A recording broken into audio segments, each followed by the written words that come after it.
সেটা হচ্ছে যে আপনারা যারা ঘটনা পাঠাচ্ছেন তাদের মধ্যে আমরা এইবার যেমন পড়ার মতন ঘটনা একটু কম পেয়েছি। আরেকটু চমৎকার ঘটনা আরেকটু যাচাই বাছাই করে যদি আপনারা ঘটনা পাঠান তাহলে আমাদের জন্য অনেক ভালো হয়, সবার জন্যই ভালো হয়। এবং আপনারা জানেন যে ভূত এফএম আপনারা যেহেতু শোনেন, সুতরাং আপনারা জানেন যে কোন ধরনের ঘটনাগুলো ভূত এফএম এ মানে সব সময় মানুষ অনেক বেশি প্রশংসা করে। সুতরাং সেই ধরনের ঘটনাগুলো যদি কালেক্ট করে আপনারা পাঠান তাহলে খুবই খুশি হব এবং আপনাদের প্রতি কৃতজ্ঞ থাকবো। আর চেষ্টা করবেন স্টুডিওতে এসে ঘটনা শেয়ার করার। আপনারা সচরাচর যারা স্টুডিওতে আসেন তারা তো আসেনি, অনেকেরই আসার ইচ্ছা আছে, অনেকের হয়তো অনেক সংশয় আছে যে কিভাবে যাব, কি হবে। সেই সমস্ত ব্যাপারে আমাদের সাথে কথা বলতে পারেন। জাস্ট আপনার নাম, ঠিকানা এবং ফোন নাম্বার সহ যদি লেখেন যে আপনি ইন্টারেস্টেড, আপনার ঘটনা সহ যদি পাঠিয়ে দেন আমাদেরকে, তাহলে আমরা আপনাকে কন্ট্যাক্ট করবো এবং আপনাকে জানিয়ে দিব কিভাবে আসতে হবে, কি করতে হবে। তো এই আর কি আমাদের এই অনুরোধ দিয়ে আজকে প্রতিক্রিয়া শুরু করছি। শুরুতেই একটা ইমেল দিয়ে শুরু করতে চাই। মানে একটা ইমেল দিয়ে প্রতিবারের মতো আজকে যে ইমেলটি আছে সেই ইমেলটি আমি পড়ছি। আশা করছি আপনাদের ভালো লাগবে। আমরা জানি যেটা বিজয়ের মাস এবং স্বাধীনতা যুদ্ধের সময়ের এই ঘটনা একটা। এবং আমি সেই কারণেই শুরুতেই আমাদের যে শহীদ যারা হয়েছেন মুক্তিযুদ্ধে, যারা অংশগ্রহণ করেছেন মুক্তিযুদ্ধে, সেই সমস্ত মুক্তিযোদ্ধাদের যারা জীবিত অবস্থায় এখনো আছেন তাদের প্রত্যেকের প্রতি শ্রদ্ধা জানাচ্ছি এই বিজয়ের মাসে। এবং আশা করছি যে তাদের যে আদর্শ, সে আদর্শে আমরা আরো সামনের দিকে এগিয়ে যেতে পারবো। তো ঘটনাটি আমি পড়ে শোনাচ্ছি, যেভাবে পাঠিয়েছেন সেভাবে। আসসালামু আলাইকুম রাসেল ভাই, আশা করি আল্লাহর রহমতে ভালো আছেন। আমি তানভীর আহমেদ, সিএসি ফার্স্ট ইয়ারের ছাত্র। আমি পুরান ঢাকায় থাকি। ঘটনাটি আমার পক্ষে স্টুডিওতে এসে বলা সম্ভব না। আমি ভূত এফএমের নিয়মিত শ্রোতা। আমার ঘটনাটি ভূত এফএমের জন্য সিলেক্ট। এই ঘটনাটি অনেক পুরনো, স্বাধীনতা যুদ্ধের সময়কালে ঘটে যাওয়া ঘটনা। পুরান ঢাকার মেল ব্রেক ফরিদাবাদের ঘটনা। এই এলাকায় একজন খুব পরহেজগার মুরব্বীর মৃত্যু হয়। উনি তার জীবনকালে অনেক জিন পালন করতেন। এখানে একটি কথা বলে রাখা ভালো, তিনি তার মৃত্যুর আগে তার পরিবারকে বলে গিয়েছিলেন যে তার মৃত্যুর পর তার লাশের যেন কিছু করা না হয়। সময় হলে লোক আসবেন এবং তারাই লাশের দাফন কাফন করবেন এবং তারা বাসায় আসলে তাদের যেন মেহমানের মতন সম্মান করা হয়। তার পরিবারে ছোট পুরুষ মানুষ কম থাকায় লাশের কি করবে কেউ বুঝে উঠতে পারছিল না। এমন সময় শুরু হলো ঝড়। একে তো যুদ্ধ, তার মধ্যে ঝড়। কোনো মতে মানুষ জোগাড় করা হলো মাত্র 2 জন। কিন্তু 2 জন দ্বারা লাশ গোসল বা দাফন করা তো সম্ভব নয়। এই সময় এই ঝড়ের রাতে কোথা থেকে এক তেরোপাল দিয়ে ত্রিপাল হবে, এটা ত্রিপল দিয়ে ঘেরা একটা ঘোড়ার গাড়ি এলো এবং গাড়ি থেকে 3 জন নেমে এলেন। তাদের দেখে ওই সবার মুরব্বীর কথা মনে পড়ে গেল। তাই তারা 3 জনকে তাদের মতো কাজ করতে দিলেন। তাদেরকে কোনো খাবার দেয়া হলে তারা তা খাননি। এর মধ্যে 2 জন পর্দার আড়ালে লাশ গোসল দেওয়া শুরু করেন এবং একজন বাইরে দাঁড়িয়ে দোয়া পড়ছিলেন। যিনি বাইরে ছিলেন তিনি পরেছিলেন একটা সাদা জুব্বা এবং মাথায় ছিল কাপড় দিয়ে ঢাকা, যার কারণে তার চেহারা দেখা যাচ্ছিল না। গোসল শেষে তারা লাশ নিয়ে বেরিয়ে পড়েন এবং বাসা থেকে 2 জনকে আসতে বলেন। তাই 2 জন লাশের সাথে ঘোড়ার গাড়ি করে কবরস্থানে যায়। কবরস্থানে যাওয়ার সময় ওই 3 জন লোক কোনো কথা বলছিল না। কবরস্থানে যাওয়ার পর তারা 3 জন এবং বাসা থেকে যাওয়া 2 জনের মধ্যে একজন লাশ নিয়ে কবরস্থানে প্রবেশ করে। যিনি লাশের খাটিয়া কাঁধে নিয়েছিলেন তার কাছে মনে হচ্ছিল যেন খাটিয়াতে কোনো লাশ নেই, একদম হালকা। তিনি সামান্য ভয় পান। কবরের পাশে যেতে দেখা গেল কবর খোঁড়ার সব কিছু সামনে রাখা। তখন রাত 11:30 থেকে 12টার মতো বাজে। দুজন লোক খুব তাড়াতাড়ি কবরটি খুঁড়ে ফেলল এবং ওই জব্বা পরা লোকটি পাশে দাঁড়িয়ে দোয়া পড়ছিল, ক্রমাগত দোয়া পড়ছিল। বাসা থেকে যাওয়া দুইজনের ওপর থেকে লাশটি কবরে নামান এবং নিচ থেকে ঘোড়ার গাড়ি থেকে আসা দুজন লোক লাশটি কবরে শোয়ান। লাশটি কবরে শোয়ানোর সময় তেমন ভারী মনে হয়নি। বাঁশ আর চাটাইয়ের বিছান হয়ে গেলে ঘটে সবচেয়ে ভয়ঙ্কর ঘটনা। এখন মাটি দেবার পালা। বাসা থেকে আসা দুজন আগে মাটি দিতে যান। প্রথম জন মাটি দিয়ে আসেন এবং দ্বিতীয় জন যখন নিচু হয়ে মাটি দেন, দিয়ে ওঠার সময় তিনি ওই জব্বা পরা লোকটির চেহারা দেখে ফেলেন এবং যা দেখেন তা দেখার জন্য তিনি প্রস্তুত ছিলেন না। তিনি দেখেন যে ব্যক্তি মারা গেছেন সেই ব্যক্তিটি দাঁড়িয়ে আছেন কবরের পাশে এবং নিজের লাশ তিনি নিজেই দাফন করছেন এবং নিজের কবরে মাটি দিলেন। এই দৃশ্য তিনি কোনো মতে দেখে নিজেকে সামাল দিতে পারলেন না। শেষে ভয়ে কাঁপতে কাঁপতে ফিরে এলেন। ফিরে আসার সময় কবর থেকে 30 ফুট দূরে এসে পিছনে তাকিয়ে দেখলেন তিনজনের একজনও সেখানে নেই। কবরস্থান থেকে বাইরে এসে তারা ঘোড়ার গাড়িটিও আর দেখতে পাননি। এই দেখে তারা ভয়ে কোনো মতে বাসায় আসেন এবং তখন সব খুলে বলেন তাদের সাথে কি হয়েছিল। তখন জানা যায় ঘোড়ার গাড়িতে প্রথম একজন জুব্বা পরা লোকটির চেহারা দেখে এবং তখন এটা বুঝতে পারে যে কি হতে চলেছে। এই ছিল ঘটনা। এটি আমার পাঠানো প্রথম ঘটনা। ভালো লাগলে পড়ে শোনাবেন। ধন্যবাদ রাসেল ভাই। এরপরে তিনি তার ফোন নাম্বার শেয়ার করেছেন এবং তিনি জানিয়েছেন তিনি থাকেন 5 নং রকনপুর 3য় লেন। ওকে, এটা আমাদের প্রথম ঘটনা ছিল এবং আশা করছি যে প্রথম ঘটনাটি আপনাদের ভালো লেগেছে। খুব অদ্ভুত টাইপের একটা ঘটনা। দ্বিতীয় যে ঘটনাটি আমরা শুনবো সেটিও খুব অদ্ভুত একটা ঘটনা। আমাদের স্টুডিওতে আমাদের একজন অতিথি এসছেন, তিনি শোনাবেন আপনাদেরকে। আপনার নামটা প্লিজ একটু বলবেন, আপনি কোথা থেকে এসছেন সেটা বলবেন, তারপর আপনার ঘটনায় যাব। আসসালামু আলাইকুম রাসেল ভাই, আমি ইসমাইল সুমন আজান মোহাম্মদপুর থেকে এসেছি।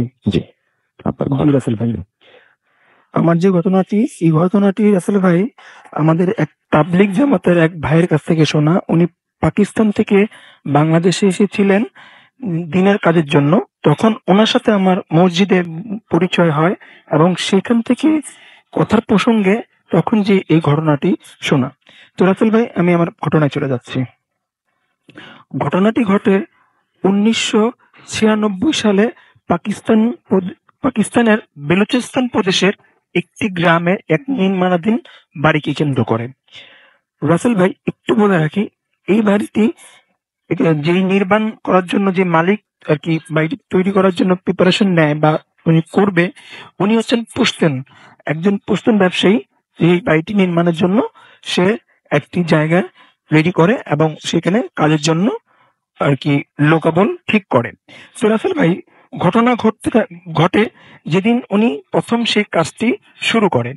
তো কাজটি যেদিন প্রথম উনি বাড়ি নির্মাণের কাজ ধরে, ওদিনই কিছু অস্বাভাবিক লক্ষণ বা সিমটম দেখা দেয়। তার মধ্যে সবচেয়ে ভয়ানক যে ব্যাপারগুলো ছিল সেগুলো ছিল হচ্ছে রাসেল ভাই যে যদি লেবাররা মাটি কাটার জন্য কোদাল দিয়ে মাটি কোপ দিত, 2-3 কোপ দেওয়ার পরে সেখান থেকে অটোমেটিকলি রক্ত বের হতো। মানে মাটি থেকে রক্ত বের হয়ে আসতো? জি জি, মাটি থেকে রক্ত বেরিয়ে চলে আসতো। আবার কখনো কখনো এরকমও দেখা যেত যে লেবাররা কাজ করতেছে হঠাৎ করে তারা সেন্সলেস হয়ে যেত। এবং সেন্সলেস এমন সেন্সলেস হতো যে তারা 2-3 ঘন্টা সেখানে সেন্সলেস হয়ে পড়ে থাকতো। যখন তাদের সেন্স আসতো, তাদেরকে যদি জিজ্ঞেস করা হতো যে তোমরা কিভাবে হয়েছো, তারা সঠিক উত্তর দিতে পারতো না।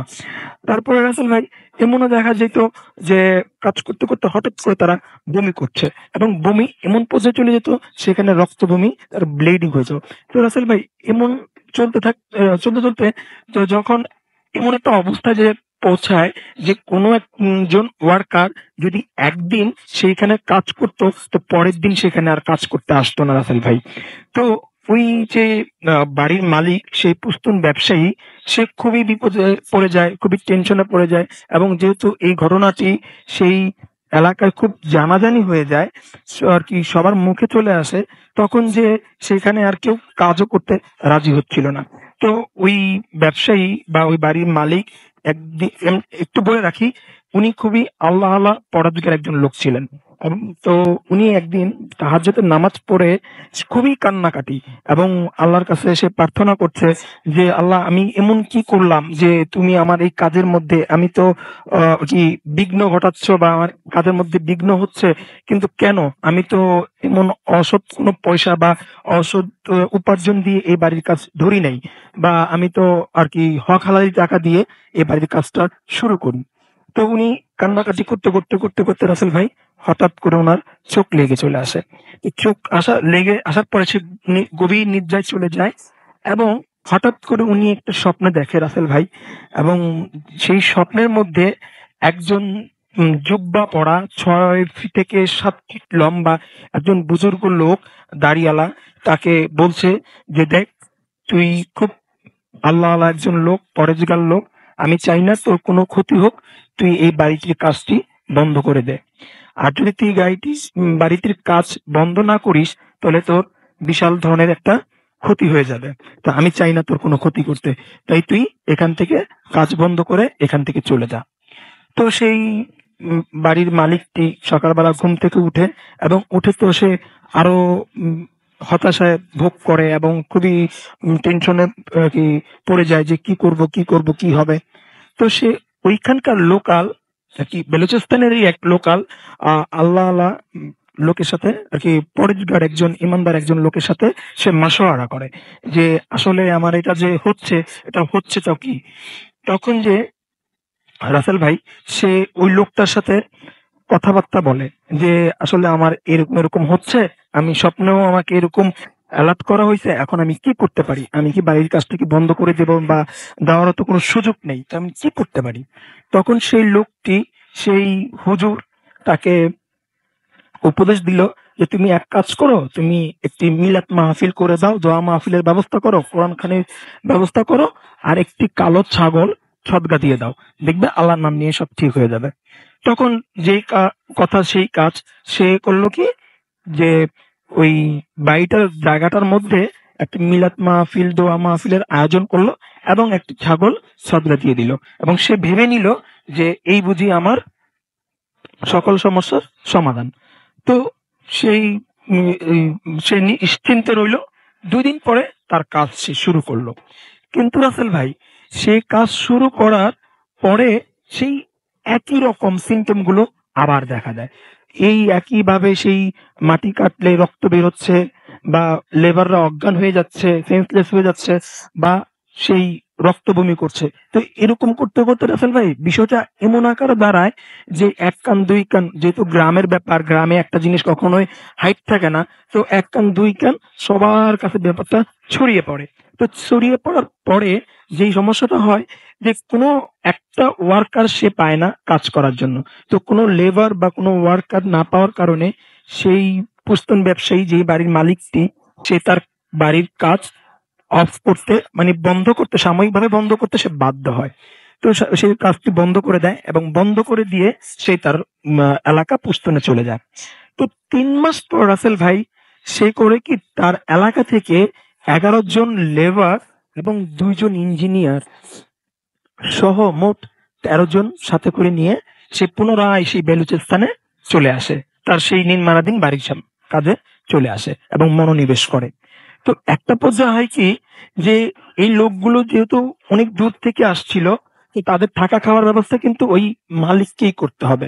তো সে করলো কি, 2টা অস্থায়ী শেড, 2টা রুম, অর্থাৎ সেই জায়গাটির পাশে, নির্মাণাধীন বাড়িটির 2 পাশে 2টি রুম করে দিল।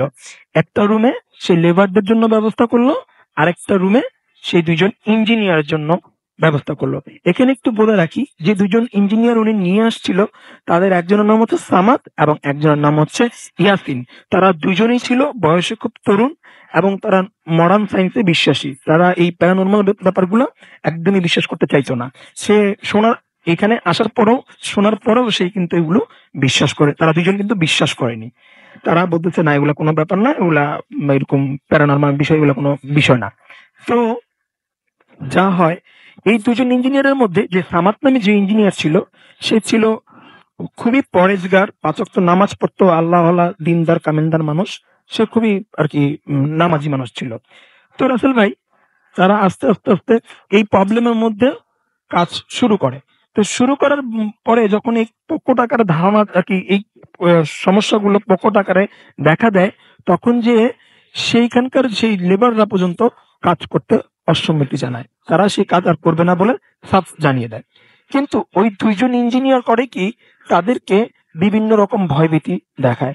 যে বলে যে, "তোমরা কন্ট্রাক্টে আছো, তোমরা সাইন করছো, তোমরা এখান থেকে যেতে পারবা না, তোমাদের টাকা দেওয়া হবে না বা তোমাদের সমস্যা হবে।" ভয়ভীতি প্রদর্শন করে সেই ২ জন ইঞ্জিনিয়ার ওই লেবারদেরকে দিয়ে এই সমস্যাগুলোর মধ্যেও তাদের কাজ এগিয়ে নেয়। তো রাসেল ভাই হয় কি, যে একটা পর্যায়ে যখন ছাদ ঢালাই দিবে, তার ২ দিন আগে ওই ২ ইঞ্জিনিয়ারের মধ্যে এক ইঞ্জিনিয়ার যে সামাদ, তার বাড়ি থেকে খবর আসে যে তার আম্মা খুবই অসুস্থ। তাকে এই মুহূর্তেই যেতে হবে যদি তার আম্মাকে দেখতে হয়, আরকি জীবিত অবস্থায় দেখতে হয়। তখন সে বাধ্য হয়ে তার বাড়িতে ফিরে যায়। আর এদিক দিয়ে সামাদ চলে যাওয়ার পরে, ইঞ্জিনিয়ার সামাদ চলে যাওয়ার পরে যে ইঞ্জিনিয়ার ইয়াসিন যে ছিল সে থেকে যায় এবং সে কাজ এগিয়ে নেয়। তো রাসেল ভাই আগামীকালকে ঢালাই, এমন সময় সে তার সব কাজ পরিপাটিভাবে সবকিছু গোছানো আছে কিনা সব চেক-চাক করে রাতের আনুমানিক ১টার সময় তার রুমে সে ঘুমানোর জন্য চলে যায়। আর লেবাররা খাওয়া-দাওয়া করে লেবারদের রুমে চলে যায়। তো রাসেল ভাই সবকিছুই ঠিকঠাক ছিল। তখন রাত আনুমানিক ৩টা। এই ৩টার দিকে হঠাৎ বিকট একটি চিৎকার এবং শব্দে লেবারদের সবার ঘুম ভেঙে যায়। তারা যখন ঘুম থেকে উঠে, তারা এই শব্দটি সেই ইঞ্জিনিয়ারের রুম, সেই ইয়াসিনের রুমের দিকে ছুটে যায়, যেহেতু শব্দটা ওইখান থেকে আসছিল। তো তারা ওই রুমে যেয়ে যা দেখে, তারা তাদের চোখকে সেটা বিশ্বাস করাতে পারছিল না রাসেল ভাই। যে তারা যেটা দেখে সেটার জন্য তারা একদমই প্রস্তুত ছিল না। তারা দেখে যে ওই ইঞ্জিনিয়ার ইয়াসিন নিচে পড়ে আছে, তার শরীর পুরা উলঙ্গ অবস্থায়, বিবস্ত্র অবস্থায়। তার শরীরে কোনো রকম কাপড়-চোপড় নেই।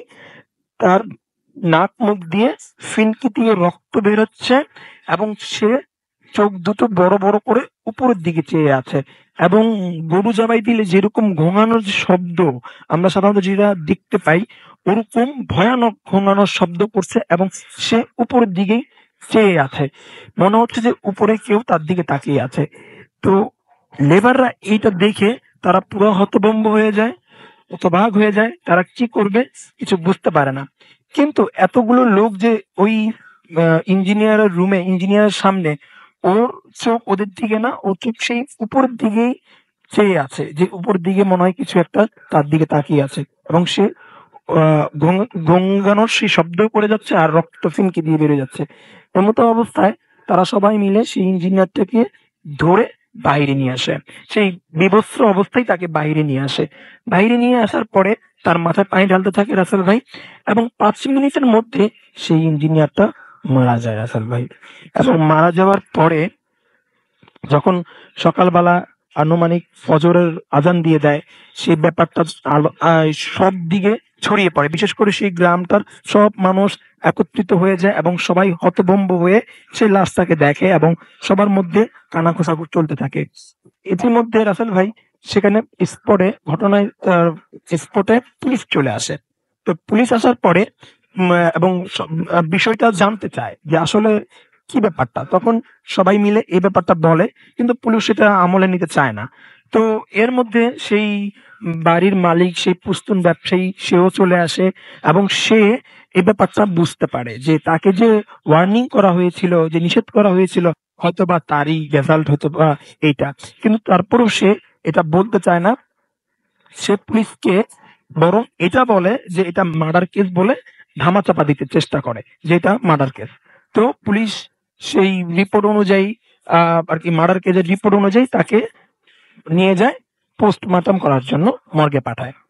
তো রাসেল ভাই পোস্টমর্টম করার সময় যে ডুম এবং যে ডক্টররা উপস্থিত ছিলেন ওই লাশটাকে, ওই ইঞ্জিনিয়ারের লাশটাকে পোস্টমর্টম করার সময়, তাদের ভাষ্য অনুযায়ী তারা পুলিশকে যেভাবে বলে যে তারা তাদের কর্মজীবনে এরকম কখনো তারা দেখেনি যে তারা দেখে যে ওই ইঞ্জিনিয়ারটার যে লিভার, যেটা কলিজা বলি আমরা, সে কলিজার ৩ ভাগের ২ ভাগটা আর কি মিসিং। মানে কলিজার ৩ ভাগের ২ ভাগ ছিল না এবং ১ ভাগ ছিল, এবং ১ ভাগও এমন একটা বাজে অবস্থায় ছিল যে মনে হচ্ছে যে কোনো একটা হিংস্র পশু অনেকদিন যাবৎ অভুক্ত ছিল, যে এই কলিজাটাকে এমনভাবে খেয়ে নিয়েছে যে ২ ভাগ খেয়ে নিছে আর ১ ভাগ যেটা ছিল অবশিষ্ট রেখে গেছে। তো রাসেল ভাই, যে থেতলানো ছিল বা বড়, বড় নখের যে আঁচড় দিলে যেই অবস্থা হয় আরকি, যে খামচানো, এরকম একটা বাজে অবস্থায় ছিল এবং তার অন্য পুরা বডিতে কোথাও কাটা ছিঁড়া ছিল না, অথচ সেই কলিজাটা সেটা মিসিং ছিল। এবং এই ঘটনাটা পুলিশ যখন ডাক্তার এবং ডোমদের কাছ থেকে শোনে, তখন তারা পুরা হতভম্ব হয়ে যায়, হতবাক হয়ে যায় এবং তারা সেই ঘটনার স্পটে চলে যায় এবং যেয়ে তারা ইনকোয়ারি করতে থাকে যে আসলে বিষয়টা কি। তখনকার ওইখানকার যারা লেবার ছিল, তারা এই প্যারানরমাল বিষয়গুলো তাদের সাথে যে এতদিন যাবৎ ঘটছে সেই ব্যাপারগুলো তারা সব খুলে বলে এবং পুলিশদের কাছে। হ্যাঁ, পুলিশদের কাছে খুলে বলে বিষয়টা। আচ্ছা। এবং গ্রামের মানুষরাও সেম একই কথা বলে যে এরকম এরকম। তখন যে মালিক বাধ্য হয় যে তাকে যে স্বপ্নে যে ব্যাপারটা দেখানো হয়েছে সেটা, এবং এতদিন যাবৎ যে ব্যাপারগুলো একটার পর একটা চলে আসছে, সেই ব্যাপারটা A to Z পুলিশকে তারা বলে এবং পুলিশ সেই ব্যাপারটা জেনে এটাকে, এই বাড়িটাকে, কাজটাকে একদম বন্ধ করে দেয়, বাড়িটাকে সিলগালা করে দেয় এবং এই ব্যাপারটা সেই পুরা বালুচিস্তান প্রদেশে খুব ছড়িয়ে পড়ে এবং এই ব্যাপারটা এখনো অনেক মানুষ জানে এবং এটা খুবই আর কি জনবহুল একটা ঘটনা ঘটেছিল রাসেল ভাই। এই ছিল আমার ঘটনা। আপনি কি এটা জানেন যে ওই অঞ্চলে যেখানে সমস্যাটা বারবার হচ্ছিল বা এরকম সমস্যা, এর মেইন কারণটা কি আসলে? কেন ওখানে কেউ কোনো কিছু করতে দিচ্ছিল না বা কেন বাড়ি করতে দিচ্ছিল না? এই সম্পর্কে কোনো কিছু কি তিনি আপনাকে বলেছিলেন? না রাসেল ভাই, এই সম্পর্কে উনি আমাকে তেমন কিছু বলে নাই, বাট উনি বলেছিলেন যে ওই ব্যবসায়ী, মানে ওই বাড়ির মালিক, যে ওই স্বপ্নে উনি যেটা দেখেছেন ওইটা হুম। একটা জিন ছিল। আচ্ছা। যেহেতু হ্যাঁ, ওই আলখাল্লা পরা ছিল এবং খুব পয় পরিষ্কার, খুবই আর কি দাড়িওয়ালা, লম্বা, মাথায় পাগড়ি বাঁধা, এরকম একটা লোক ছিল। তো ওইটা থেকে অনুমান আর কি অনুমান এটা করা যায় যে ওইখানে হয়তো একটা কোনো জিনের পরিবার বসবাস করতো রাসেল ভাই। এই জন্যই ওকে, হয়তো তারা চাচ্ছিল না যে ওইখানে অন্য কেউ এসে বসতি স্থাপন করুক। Okay. Thank you so much. Thank you. জি, আপনি আরো বলতে চান? জি, বলেন।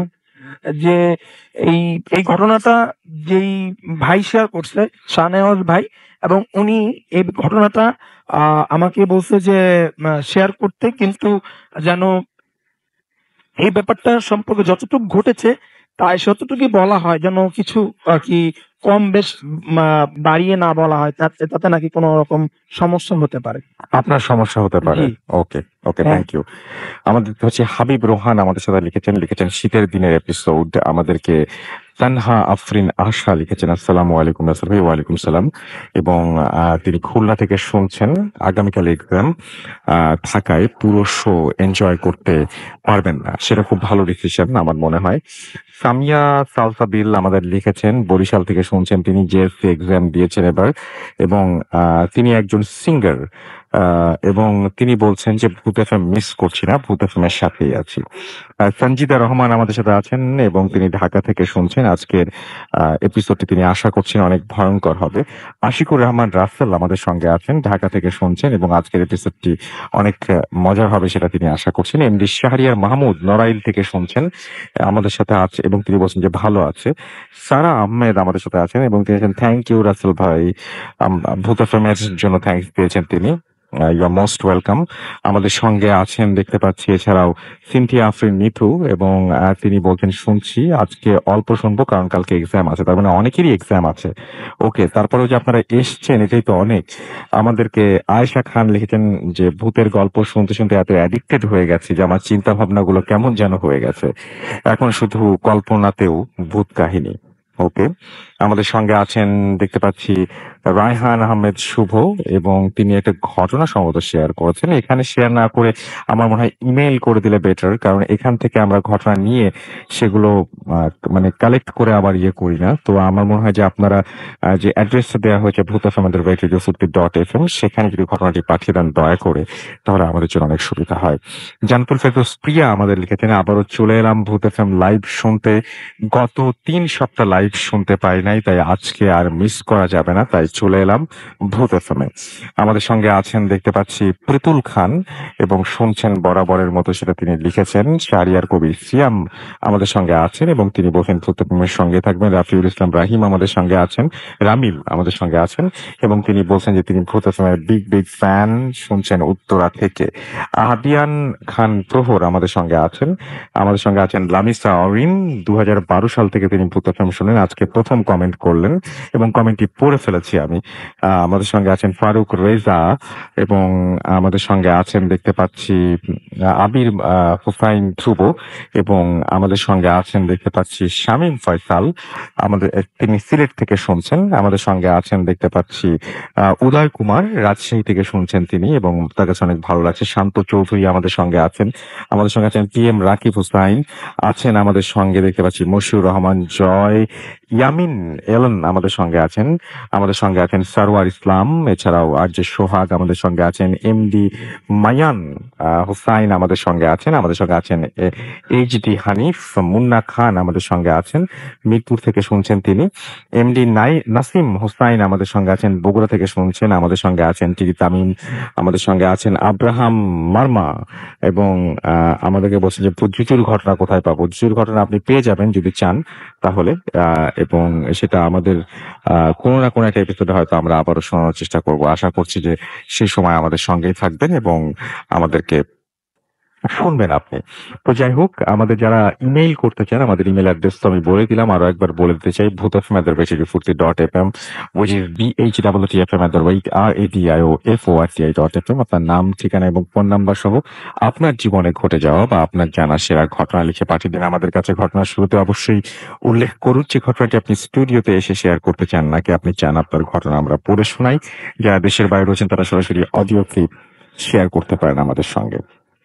আমাদের যে ভূত এফএম পেজ আছে, সেই পেজটিও আমি দেখছি যে আমাদের এখানে নিয়ারা সমৃদ্ধ মীর আমাদের সঙ্গে আছেন, এবং তিনি শুনছেন, আমাদেরকে লিখেছেন সার্থক উপন্যাস ব্যর্থ লেখক রাফুল ভাই, আই লাইক ভূত এফএম। আমাদের সঙ্গে আছেন উইন্টার লাইট, এবং গোপালগঞ্জ থেকে শুনছেন তিনি। SM মেঘলা আমাদের সঙ্গে আছেন, এবং তিনি বলেছেন আই লাভ ভূত এফএম। আমাদের সঙ্গে আছেন সুমাইয়া স্নিগ্ধা, এবং আমাদের সঙ্গে আছেন তিনি বলছেন যে একটু ডিসঅ্যাপয়েন্টেড যে আজকের স্পেশাল গেস্ট তিনি পাননি। হ্যাঁ, আজকে আপনার ভাই আসার কথা ছিল, MHS বাঁধন, কিন্তু ঘটনাগুলো ভালো হচ্ছে, এই বিষয়ে কোনো সন্দেহ নেই। বাঁধন আমাদের লিখেছেন, হ্যালো রাসেল ভাই অ্যান্ড লিসনার্স, আই লাভ ভূত এফএম ভেরি মাচ। শোয়েব আমাদের সঙ্গে আছেন, এবং তিনি বলছেন যে আজকে ফ্রাইডে, তার জন্য খুব স্পেশাল একটা ডে, এবং তিনি ভূত এফএম অনেক বেশি পছন্দ করেন। আব্দুল্লাল ইমন আমাদের সঙ্গে আছেন। আমাদের সঙ্গে আছেন FM আবির, এছাড়াও আমাদের সঙ্গে আছেন তশরিফ রাজ রাহাত, ফারুক রেজা আমাদের সঙ্গে আছেন, মিনিক মহসিন আমাদের সঙ্গে আছেন, SB ডালিম আমাদের সঙ্গে আছেন। আমাদের সঙ্গে আছেন আফিস, মোহাম্মদ আজহার উদ্দিন রাহিম আমাদের সঙ্গে, রামিম আমাদের সঙ্গে আছেন, সাকিব আল নোমান আমাদের সঙ্গে আছেন, MD জয় ইসলাম আছেন আমাদের সঙ্গে। আমাদের সঙ্গে আছেন ইমরান হোসেন, এছাড়াও আছেন আমাদের সঙ্গে শাওন আচার্য, রক রায়হান আমাদের সঙ্গে আছেন। আমাদের সঙ্গে আছেন দেখতে পাচ্ছি তুষার নাটোর থেকে শুনছেন তিনি। সাব্বির আহমেদ মারুফ আমাদের সঙ্গে আছেন, আজকে তার বার্থডে, জন্মদিনের অনেক অনেক শুভেচ্ছা আপনার জন্য। MI মুন্না আমাদের সঙ্গে আছেন, মোহাম্মদ মোসাদ্দেক আমাদের সঙ্গে আছেন, এবং তিনি বলছেন যে রেডিও মানেই ফুর্তি, অ্যান্ড ফুর্তি মানেই ভূত এফএম। ওকে, সাকিব হাসান আমাদের সঙ্গে আছেন। আমাদের সঙ্গে আরিফ আল হাসান অপু আছেন, ফার্স্ট টাইম ভূত এফএম শুনছেন। কাজী মাজহারুল ইসলাম আমাদের সঙ্গে আছেন, সেকেন্ড স্টোরিটা অসম হয়েছে তাই তিনি জানিয়েছেন, আমার কাছেও খুব ভালো লেগেছে। শারিয়ার ইসলাম আমাদের সঙ্গে আছেন, এবং তিনি বলছেন যে রুমমেটরা সবাই মিলে শুনছি, সবাইকে অনেক অনেক অনেক অনেক ধন্যবাদ এবং লাইট অফ করে শুনছেন তারা, অনেক অনেক থ্যাঙ্কস আমাদের সঙ্গে থাকার জন্য। ছবি আপলোড করে দিতে পারেন একটু চাইলে আপনাদের। সোহান আচ্ছা লাইট অফ, তো ছবি তুলবেন কিভাবে? প্রীতম সরকার আমাদের সঙ্গে আছেন, আমাদের সঙ্গে আছেন আশিকুর রহমান, এছাড়া আছেন নাহিদ নাজমু নইমুল, আমাদের সঙ্গে আছেন শাফিউর সাকিব, অ্যালন বয়, এম এইচ নাহিদ আমাদের সঙ্গে আছেন, আমাদের সঙ্গে আছেন মাশিকুর রহমান মাসিক, ওয়াসিব আহমেদ আমাদের সঙ্গে আছেন, রক রায়হান আছেন আমাদের সঙ্গে, রাহাত আমাদের সঙ্গে আছেন। অনেক পড়ে ফেলেছি, এখন একটা বিরতি নিতে হবে এবং বিরতির পরে আবারও ফিরে আসবো। সেই পর্যন্ত আশা করছি আমাদের সঙ্গেই থাকবেন এবং আমাদের আরো যে নতুন অতিথি আছেন তার সঙ্গে তারপরে আমরা পরিচয় করে দিব এবং তার ঘটনা শুনবো। ছোট্ট একটা বিরতি, কোথাও যাবেন না, আমাদের সঙ্গে থাকুন। স্টে টিউনড টু রেডিও ফুর্তি এফএম এন্ড ডু ফুর্তি।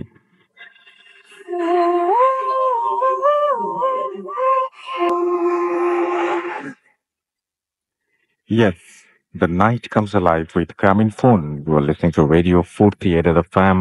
আমি রাস্তাল আছি, সাথে ঘড়িতে সময় রাত 12:35। আর একটার পর একটা দারুণ ঘটনা শুনছি আমরা, আপনাদের লেখাও পাচ্ছি। আমাদের ফেসবুক পেজ দুটোর অ্যাড্রেস আমরা একবার জানিয়ে দিতে চাই, www.facebook.com/radio.furti and www.facebook.com/bhutfm.russell। এই দুটো অ্যাড্রেসে গিয়ে লিখুন, আমাদেরকে জানান আপনার কথা। আমরা চলে যাব আমাদের পরবর্তী অতিথির কাছে। আপনার নামটা প্লিজ একটু বলবেন, তারপরে আপনার ঘটনায় যাব আমরা। আসসালামু আলাইকুম লিসেনার্স, একটু কাছ থেকে বলতে হবে। আমি নাজিব, আদমজীতে ক্লাস 9-এ পড়ছি, এসেছি মিরপুর সরাপাড়া থেকে। জি। তো আমি আমার ঘটনা চলে যাচ্ছি। এই ঘটনাটা আমি আমার একটা আপুর কাছ থেকে কালেক্ট করেছি। আপুর আম্মু অর্থাৎ আন্টি মামার সাথে ঘটনাটা ঘটেছিল।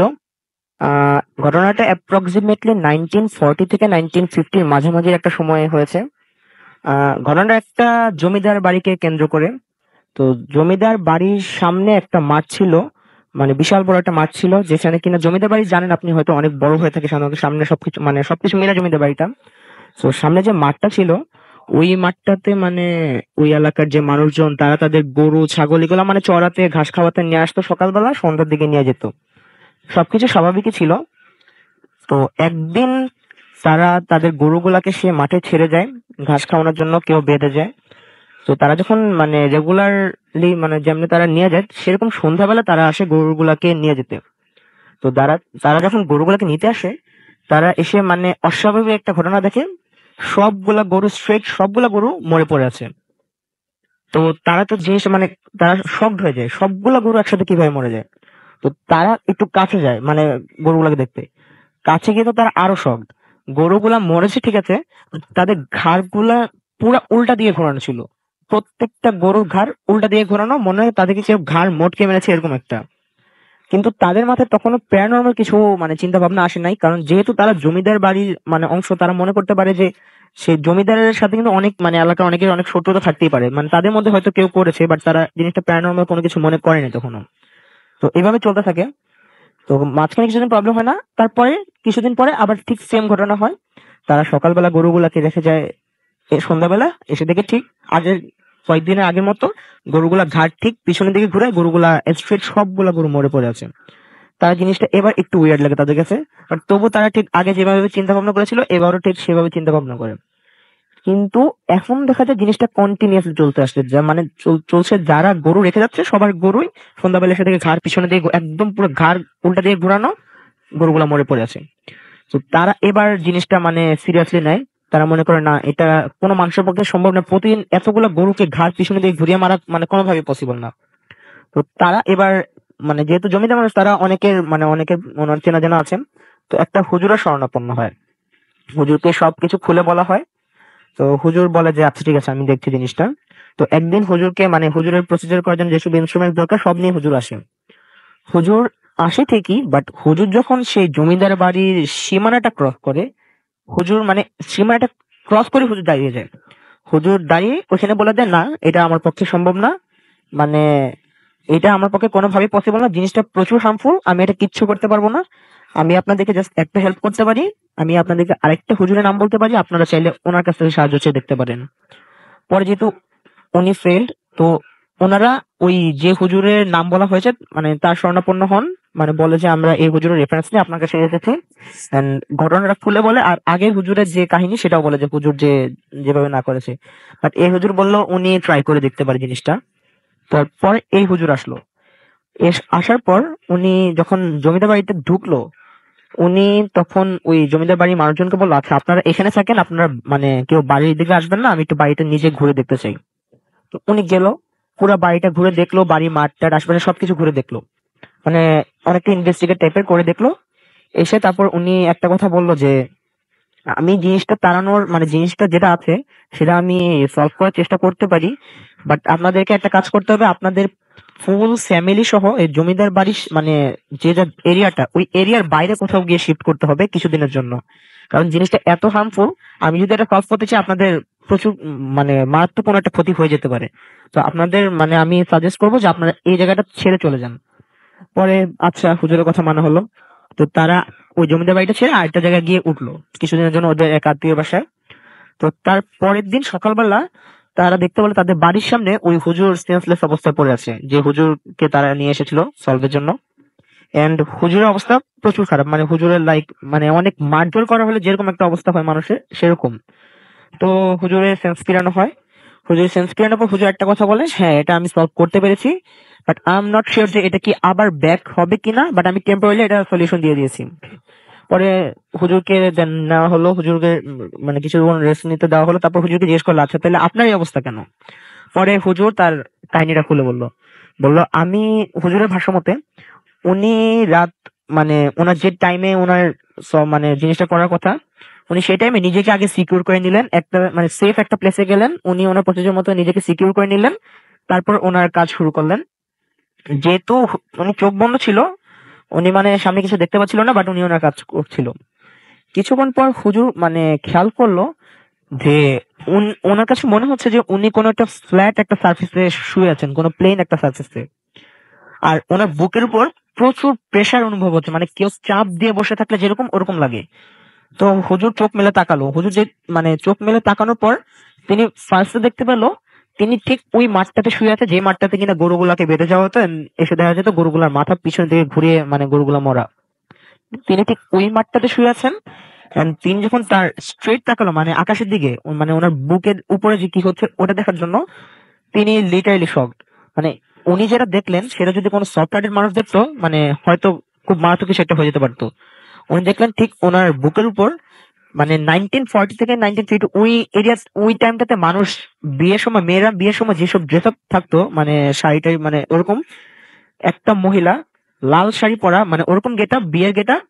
এন্ড মজার বিষয় হলো মাথার 3 ভাগের 1 ভাগ ভর্তি ওনার সিঁদুর, মানে একদম মোটা করে সিঁদুর টানা, ঠিক ওনার বুকের উপর বসে আছে হাঁটু ভাঁজ করে, এন্ড ওনার দিকে তাকিয়ে আছে।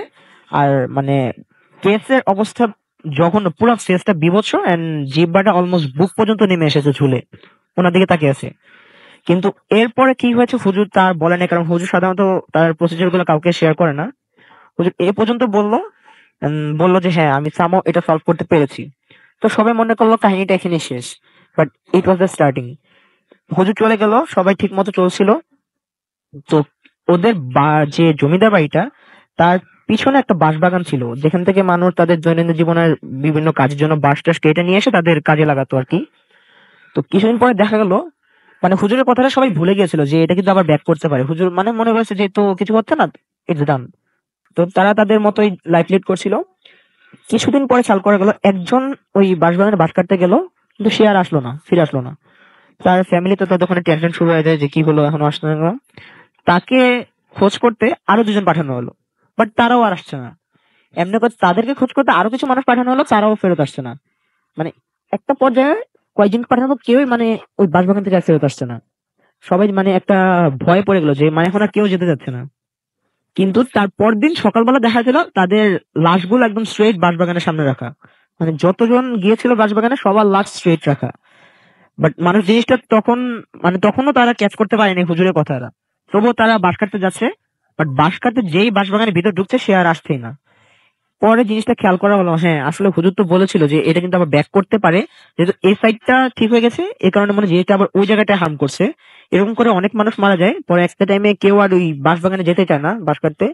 পরে ওই হুজুরকে আবার আনা হয়েছিল, বাট এটা আর কোনো হুজুর সলভ দিতে পারেনি, হুজুর আর সলভ করতে পারে নাই। ওই বাঁশবাগানটাকে রেস্ট্রিক্টেড করা হয়েছে, ওই মানে ওই বাঁশবাগানের সামনে দিয়ে ইভেন কেউ যেত না। পরে মানে তারপরে আমি আর সেরকম কিছু জানতে পাইনি, বাট যতটুকু জানি যে সময়ে যেতে যেতে ওই জায়গাটা সামহাও ক্লিন করে ফেলা হয়েছে, এখন ওই জমিতে বাড়িটাও নেই আর বাঁশবাগানটাও নেই। সো এটাই ছিল আমার ঘটনা। থ্যাংক ইউ সো মাচ আপনার ঘটনার জন্য, আপনাকে অনেক ধন্যবাদ। আমি দেখতে পাচ্ছি যে আমাদের কাছে আরো ইমেল চলে এসছে।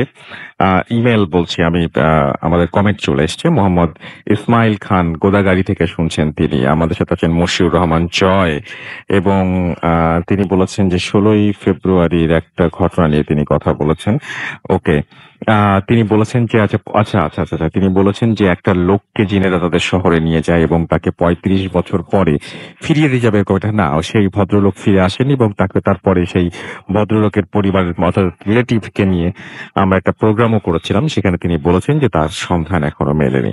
মুন্না সাকিব আমাদের সঙ্গে আছেন এবং 2012 থেকে তিনি ভূত এফএম শুনছেন। আমাদের সঙ্গে আছেন দেখতে পাচ্ছি অভিমানী ছেলে, এবং তিনি একটা এপিসোডও মিস করেন না সেটা জানিয়েছেন। আমাদের সঙ্গে আছেন দেখতে পাচ্ছি অর্ণব, এবং তিনি বলছেন যে আমি সিফাত ঢাকা থেকে শুনছি, আজকের এপিসোডটি অনেক ভয়ঙ্কর মানে এবং মজার হবে এরকম তিনি আশা করছেন আর কি। আমাদের সঙ্গে আছেন দেখতে পাচ্ছি শান সিদ্দিকী, এবং বগুড়া থেকে শুনছেন তিনি, আজকের ঘটনাগুলো তার কাছে অনেক ভয়ের লাগছে। আমাদের সঙ্গে আছেন দেখতে পাচ্ছি নাহিদ, এবং তিনি বলছেন আই লাভ ভূত এফএম। আমাদের সঙ্গে আছেন দেখতে পাচ্ছি রক নয়ন, এছাড়াও আছেন ফুয়াদ হাসান আমাদের সঙ্গে, এবং তিনি বলেছেন যে আই লাভ ভূত এফএম, শুক্রবারের আনন্দ দ্বিগুণ করে ভূত এফএম, কোনো কারণে মিস হলেও তিনি মানে জাস্ট মানে মিস করেন না আর কি। সৌরভ তালুকদার, সাজিদ নূর আমাদের সঙ্গে আছেন, এবং আমাদের সঙ্গে আছেন দেখতে পাচ্ছি মাহি মজুমদার, এবং আমাদের সঙ্গে আছেন দেখতে পাচ্ছি এম তুষার রহমান, সোহেল ওয়াহিদ আমাদের সঙ্গে আছেন, শ্রীদীপ্তা সাহা জেসন আমাদের সঙ্গে আছেন, আমাদের সঙ্গে আছেন দেখতে পাচ্ছি এছাড়াও সুজিত পালিত, এবং তিনি রাউজান চট্টগ্রাম থেকে শুনছেন। আমাদের সঙ্গে আছেন শিমুল জেমস সহ আরো অনেকে যারা আছেন আমাদের সঙ্গে, তাদেরকে অনেক অনেক অনেক অনেক ধন্যবাদ, এবং আশা করছি পুরোটা সময় আমাদের সঙ্গে থাকবেন এবং পুরোটা সময় আমাদের সাথে আপনাদের যে মানে যে ভালো লাগা সেই ভালো লাগা শেয়ার করবেন। আমরা দেখতে পাচ্ছি আমাদের যে ভূত এফএমের পেজ, সেই পেজেও অনেকে লিখছেন। মাসুক রহমান মাসুক আমাদের সঙ্গে আছেন, আমাদের সঙ্গে আছেন দেখতে পাচ্ছি এমডি আনামুল হক বিজয়, আমাদের সঙ্গে আছেন এমডি আব্দুল্লাহ গাজী, লিখেছেন আই লাভ ভূত এফএম। আনোয়ার তালুকদার আমাদের সঙ্গে আছেন, এবং আমাদের সঙ্গে আছেন দেখতে পাচ্ছি তুষার চৌধুরী আছেন, আমাদের সঙ্গে রাতুল সাংমা আমাদের সঙ্গে, এবং তিনি লিখেন আই লাভ ভূত এফএম। আমাদের সঙ্গে আছেন মোহাম্মদ সাহিল, এছাড়া আমাদের সঙ্গে আছেন দেখতে পাচ্ছি আশিক, লিখেছেন আই লাভ ভূত এফএম। আজিজুল খান আমাদের সঙ্গে আছেন এবং তিনি লিখেছেন আই লাভ ভূত এফএম। আমাদের সঙ্গে আছেন দেখতে পাচ্ছি এছাড়াও সজীব দুই আমাদের, এবং তিনি লিখেছেন আই লাভ ভূত এফএম। আহমেদ আলিন আমাদের সঙ্গে আছেন, অরুফ শেখ আমাদের সঙ্গে আছেন, এবং ভূত এফএম জাস্ট ওয়াও লিখেছেন তিনি। আমাদের সঙ্গে আছেন আরিফুল আলম, আছেন বিপ্লব হায়দার, আহনাফ আরিফ আমাদের সঙ্গে আছেন, তিনি বলছেন যে আজ আমিও শুনছি আই লাভ ভূত এফএম। মনস্টার আমাদের সঙ্গে আছেন এবং তিনি লিখেছেন হ্যালো ভূত এফএম। সালমান খান আমান আমাদের সঙ্গে আছেন, আমাদের সঙ্গে আছেন এম এইচ হৃদয়, মামুন আছেন আমাদের সঙ্গে, জাস্টিন স্বাধীন আমাদের সঙ্গে আছেন, লিখেছেন আই লাভ ভূত এফএম, অ্যাপ দিয়ে শুনছেন তিনি, থ্যাংক ইউ সো মাচ। অবুজ বালক আমাদের সঙ্গে আছেন, রাফসান আছেন আমাদের সঙ্গে, নাজিয়া নাইজ আহমেদ আমাদের সঙ্গে আছেন, জেরিন আক্তার আমাদের সঙ্গে আছেন, আমাদের সঙ্গে আছেন মমিন আলম সহ আরো অনেকে যারা আমাদের সঙ্গে আছেন, তাদেরকে অনেক অনেক অনেক অনেক থ্যাঙ্কস, এবং আশা করছি এনজয় করছেন আপনারা। আরো একটা বিরতি নেওয়ার সময় হয়ে গেছে আমাদের, ছোট্ট একটা বিরতি নিব এবং তারপরে আরো ঘটনা নিয়ে, আরো দারুণ দারুণ সব ঘটনা নিয়ে আপনাদের কাছে ফিরে আসবো। সুতরাং পুরোটা সময় আমাদের সঙ্গে থাকবেন, কোথাও যাবেন না, এবং জানাবেন যে ঘটনাগুলো আপনাদের কাছে কেমন লাগছে। তো এখনকার মতো ছোট্ট একটা বিরতি নিচ্ছি। স্টে টিউনড টু রেডিও ফুর্তি এফএম এন্ড ডু ফুর্তি।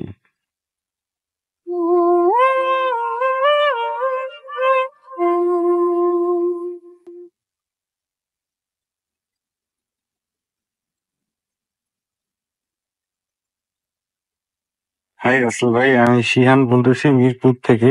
After getting married for last 7 years আমি ভূত থেকে শুনতেছি। আমরা আর কি সপরিবারে, আমি, আমার ওয়াইফ, আমার 3 ছেলে। তো আর কি আমাদের হচ্ছে কুল সাহেবের শো, আমরা আপনাদেরকে, আপনাকেও আমার খুব আর কি ভালো লাগে আপনাকে শুনতে, তাতে আপনার ঘটনাগুলো খুব ভালো লাগে। তো রাসেল ভাই আর কি যেটা মানে ফ্যাক্টে আসি আর কি, যে আমি আর কি বাংলাদেশের একটা ভালো একটা বড় সেক্টরেরই একটা ভালো চাকরিতে আর কি বেশ আর কি করেছিলাম, আমার অফিস ছিল উত্তরাতে। তো যে কোনো কারণে লাস্ট ইয়ার 2017 অগাস্টের দিকে আমি চাকরিটা বাদ দিই, এবং আমার আমার ওয়াইফ তারপরে বাচ্চারা ওরা একটু ওই ওদের নানা বাড়ি মানে আমার শ্বশুর বাড়ি যে যাচ্ছিল, তাদের বাড়ি আবার সেই এলাকায় যেখান থেকে আমাদের আর কি অনেক বেশি ঘটনা আসে। হ্যাঁ, তো আমি আর দেখছি নামটা মেনশন করলাম না। তো ফ্যাক্ট হচ্ছে আসলে যে এই অগাস্টের দিকে আমরা গেলাম, সেখানে গিয়ে এসে তো খুব সুন্দর শান্ত শহর, যেখানে তো ভালো লাগে আমার কাছে। গেল তো ও গেল, আমরা গেলাম, গিয়েছে আমার ওরা কয়েকদিন থাকবে, তো আমি মনে করলাম যে আমাদের তো এখন চাকরি নেই, তো আমি গিয়ে যে থাকি থেকে এখানে আমি একটা আর কি যে সেক্টরে চাকরি করতাম সেখানে আর কি আমি একটা লাইসেন্স করি তো আমার কি কাজ না হোক, কিন্তু আমার লাইসেন্সটা চলে থাকে আর কি হোয়াটএভার। তো এরপর হলো আসলে যে আমি ওখানে যে থাকা শুরু করলাম অগাস্ট থেকে, তাই মনে করেন তার 1 মাস 1.5 মাস পর থেকে সে নানা ধরনের আর কি প্রবলেম শুরু হয়ে গেল। তার মেইন হচ্ছে যে সংসারের অশান্তি। তো সংসারের অশান্তি যেমন শুধু হয় তা না, তার জন্য আর কি মানে আমি তো আর কি মেইন আর কি ছিলাম যে মানে একে দেখা যাচ্ছে সব ডিস্ট্রয় করে ফেলতেছিলাম, মানে যা যা খারাপ করা যায়, হ্যাঁ এরকম একটা মানে এই সবই আর কি উল্টা পাল্টা করে মানে যেতেই। তারপরে আবার আমি কি মন থেকে আবার এটা চেতাম না, মন থেকে তো আমি খুবই আমার কি আমার ওয়াইফ আমার বাচ্চাদের খুবই ভালোবাসি, তো দেখি নিয়ে আমি একসাথে থাকতে চাই, কিন্তু দেখা যাচ্ছে আমি যেটা চাচ্ছি এরকম লাগবে আর উল্টা কাজ করছি, যেটাতে নাকি আর কি সংসারটা আরো খারাপের দিকে যাচ্ছে এবং একেবারে খুবই বাজে অবস্থায় চলে যাচ্ছে।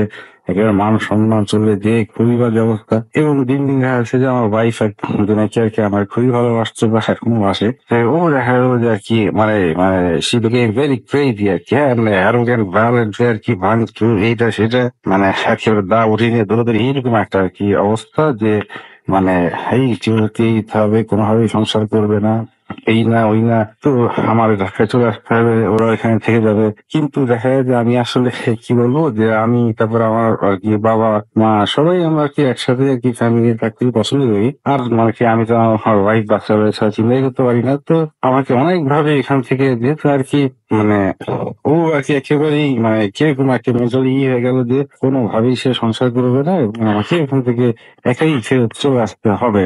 তো আর আমি এরকম একটা কাজ করতেছিলাম যে আর কি ওখানে সুন্দরভাবে যে থাকবো তা না, তো সে আর কি আমার চলে যেতে বলারই কথা। তারপরেও দেখা গেল যে হয়তো ভালোবাসা টানে বা যে কোনো কারণেই আর কি আমি একা আসতেছিলাম না, আমার কথা হলো যে আমি যাবো, কিন্তু আমি অবশ্যই তোমাদের নিয়ে যাবো এমনি হবে, এবং ইনশাল্লাহ যেহেতু আমার নিয়ত ভালো আল্লাহ আমার সাথে থাকবেনি। তো এই করে করে তো আমরা যখন থাকবো আমাদের দেখা গেল রাখলে আসলে কিছু মানে এটার ভিতরে যে কোনো অন্য কোনো বিষয় আসতে পারে এটার কি আমার আইডিয়া ছিল না। আমি ধারণা করছি যে আমি তো নানা প্রবলেম করছি এই কারণে হচ্ছে, কিন্তু দেখা গেল রাত্রে যে আমরা আর কি যেমন ফ্যাক্ট আমি বলি যে সে আর মানে রাত্রে ঘুমাচ্ছি, আমার আর কি ভালো সুন্দর আর কি নতুন ফ্যান, হ্যাঁ আর কি এমন না যে ফ্যানে খুব প্রেশার পড়ে না, কিন্তু বেশি জায়গাতে তারপরে মনে করেন যে ফ্যান ছেড়েছি, এই ঘুমিয়ে আসি রাতের বেলা যে হঠাৎ করে অনেক হিসেবে ঘুম ভাঙলো, দেখলাম যে ফ্যানটা খুলে আমার আমি তো খাটে মানে কি রাইট সাইডে শুয়েছি আর লেফট সাইডে আমার ওয়াইফ বাচ্চা ওরা, তো ফ্যানটা খুলে আমার হাঁটুর উপরে পড়ে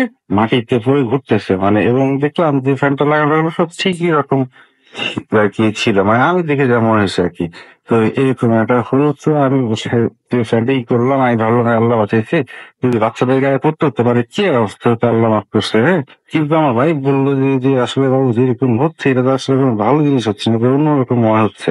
তো হোয়াটএভার আমি ওরা তো ওই এলাকার লোকজন এগুলো একটু বেশি বলে, তো আমি এরকম আর কি দিলাম না যে ধরে দিলে বাদ দাও। তো তারপরে আমরা আবার আরেক জায়গায় গিয়ে ওদের এখানে আর কি মাঝখানে একটা হোটেলে আমরা আর কি বাচ্চা বাচ্চা নিয়ে থাকলাম আর কি কিছুদিন। তো মানে কি খুব সুন্দর আর কি ওইখানে যে 3-4টা বেস্ট হোটেলের ভিতরে একটা, তো ওইখানে থাকছি 2 দিন 3 দিন। তো ওইখানে যে এক্সস্টার ফ্যান থাকে যে ওয়াশরুমে, তো আমি সেই করছি যে তো ওইখানে আমি দেখা গেলো সে চেক করে অথবা এই আপনার ফ্রেশ ট্রেশ হয়ে যেখানে তারপরে এক্সস্টার ফ্যানটা ছেড়ে দিই। তো আমি যেখানে দাঁড়িয়ে আর কি মানে সেই বাইরে সেইখানটাই আমি থেকে আমি আমার ওয়াইফকে বললাম যে ওই করো তো এক্সস্টার ফ্যানটা ছেড়ে দাও। তো ও আর কি বাথরুমে বসে থাকতে না কি জানি সাথে দেরি করতেছে, তো আমি আবার বাথরুমের দরজায় এসে উঠি দিয়ে বাইরের সুইচ থেকে এক্সস্টার ফ্যানটা অন করলাম। সেই এক্সস্টার ফ্যানটা অন করে বিকার শব্দ, তো বাথরুমের ভিতরে তাকিয়ে দেখি যে আমি যে জায়গাটায় দাঁড়িয়েছিলাম সেই জায়গাটায় এক্সস্টার ফ্যান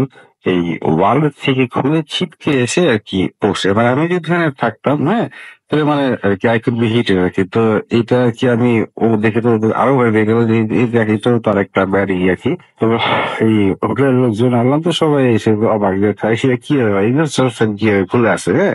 আমি বললাম যে নিশ্চয়ই কোনো প্রবলেম ছিল এই জন্য তো হয়েছে, না তো অন্য কোনো কারণ হতে পারে না। কিন্তু আমার ওয়াইফ আর কি বলতেছে যে না এটা তো কিন্তু আর একটা কোনো খারাপ কিছু হচ্ছে। তো আমি বললাম যে কি হচ্ছে, এটা বলে যে দেখা যায় যে মানুষকে যখন কুফরি কালাম করে বা মারে তখন এইগুলা হয়। তাই আমি বললাম যে তোমাদের তো এসবের শেষ নাই। তো এরপরে দেখা গেল আসলে আমার বিভিন্ন গেঞ্জি জামার এগুলো আর কি কোনা কাটা বা ইটি, তারপরে আমি শুয়ে আছি ঘুম থেকে উঠে তোষকের নিচে এখানে দেখা যাচ্ছে যে আপনার এই এই কালো চুল জিপ দেয়া, তারপরে কালো সুতা গিট দিয়ে কিরকম একটা পুতুলের শেপ বানানো, তারপরে মানে যা যা আর কি আপনার এই কালো কাপড়ের গিট দেয়া, এগুলো মানে এগুলো শেষ নেই আর কি কোনো, হ্যাঁ। তো আমি তো ওটাই করিনি, কিন্তু ও আর কি সে বলতেছিল যে খুব খারাপ, এদিকে খুব খারাপ হচ্ছে।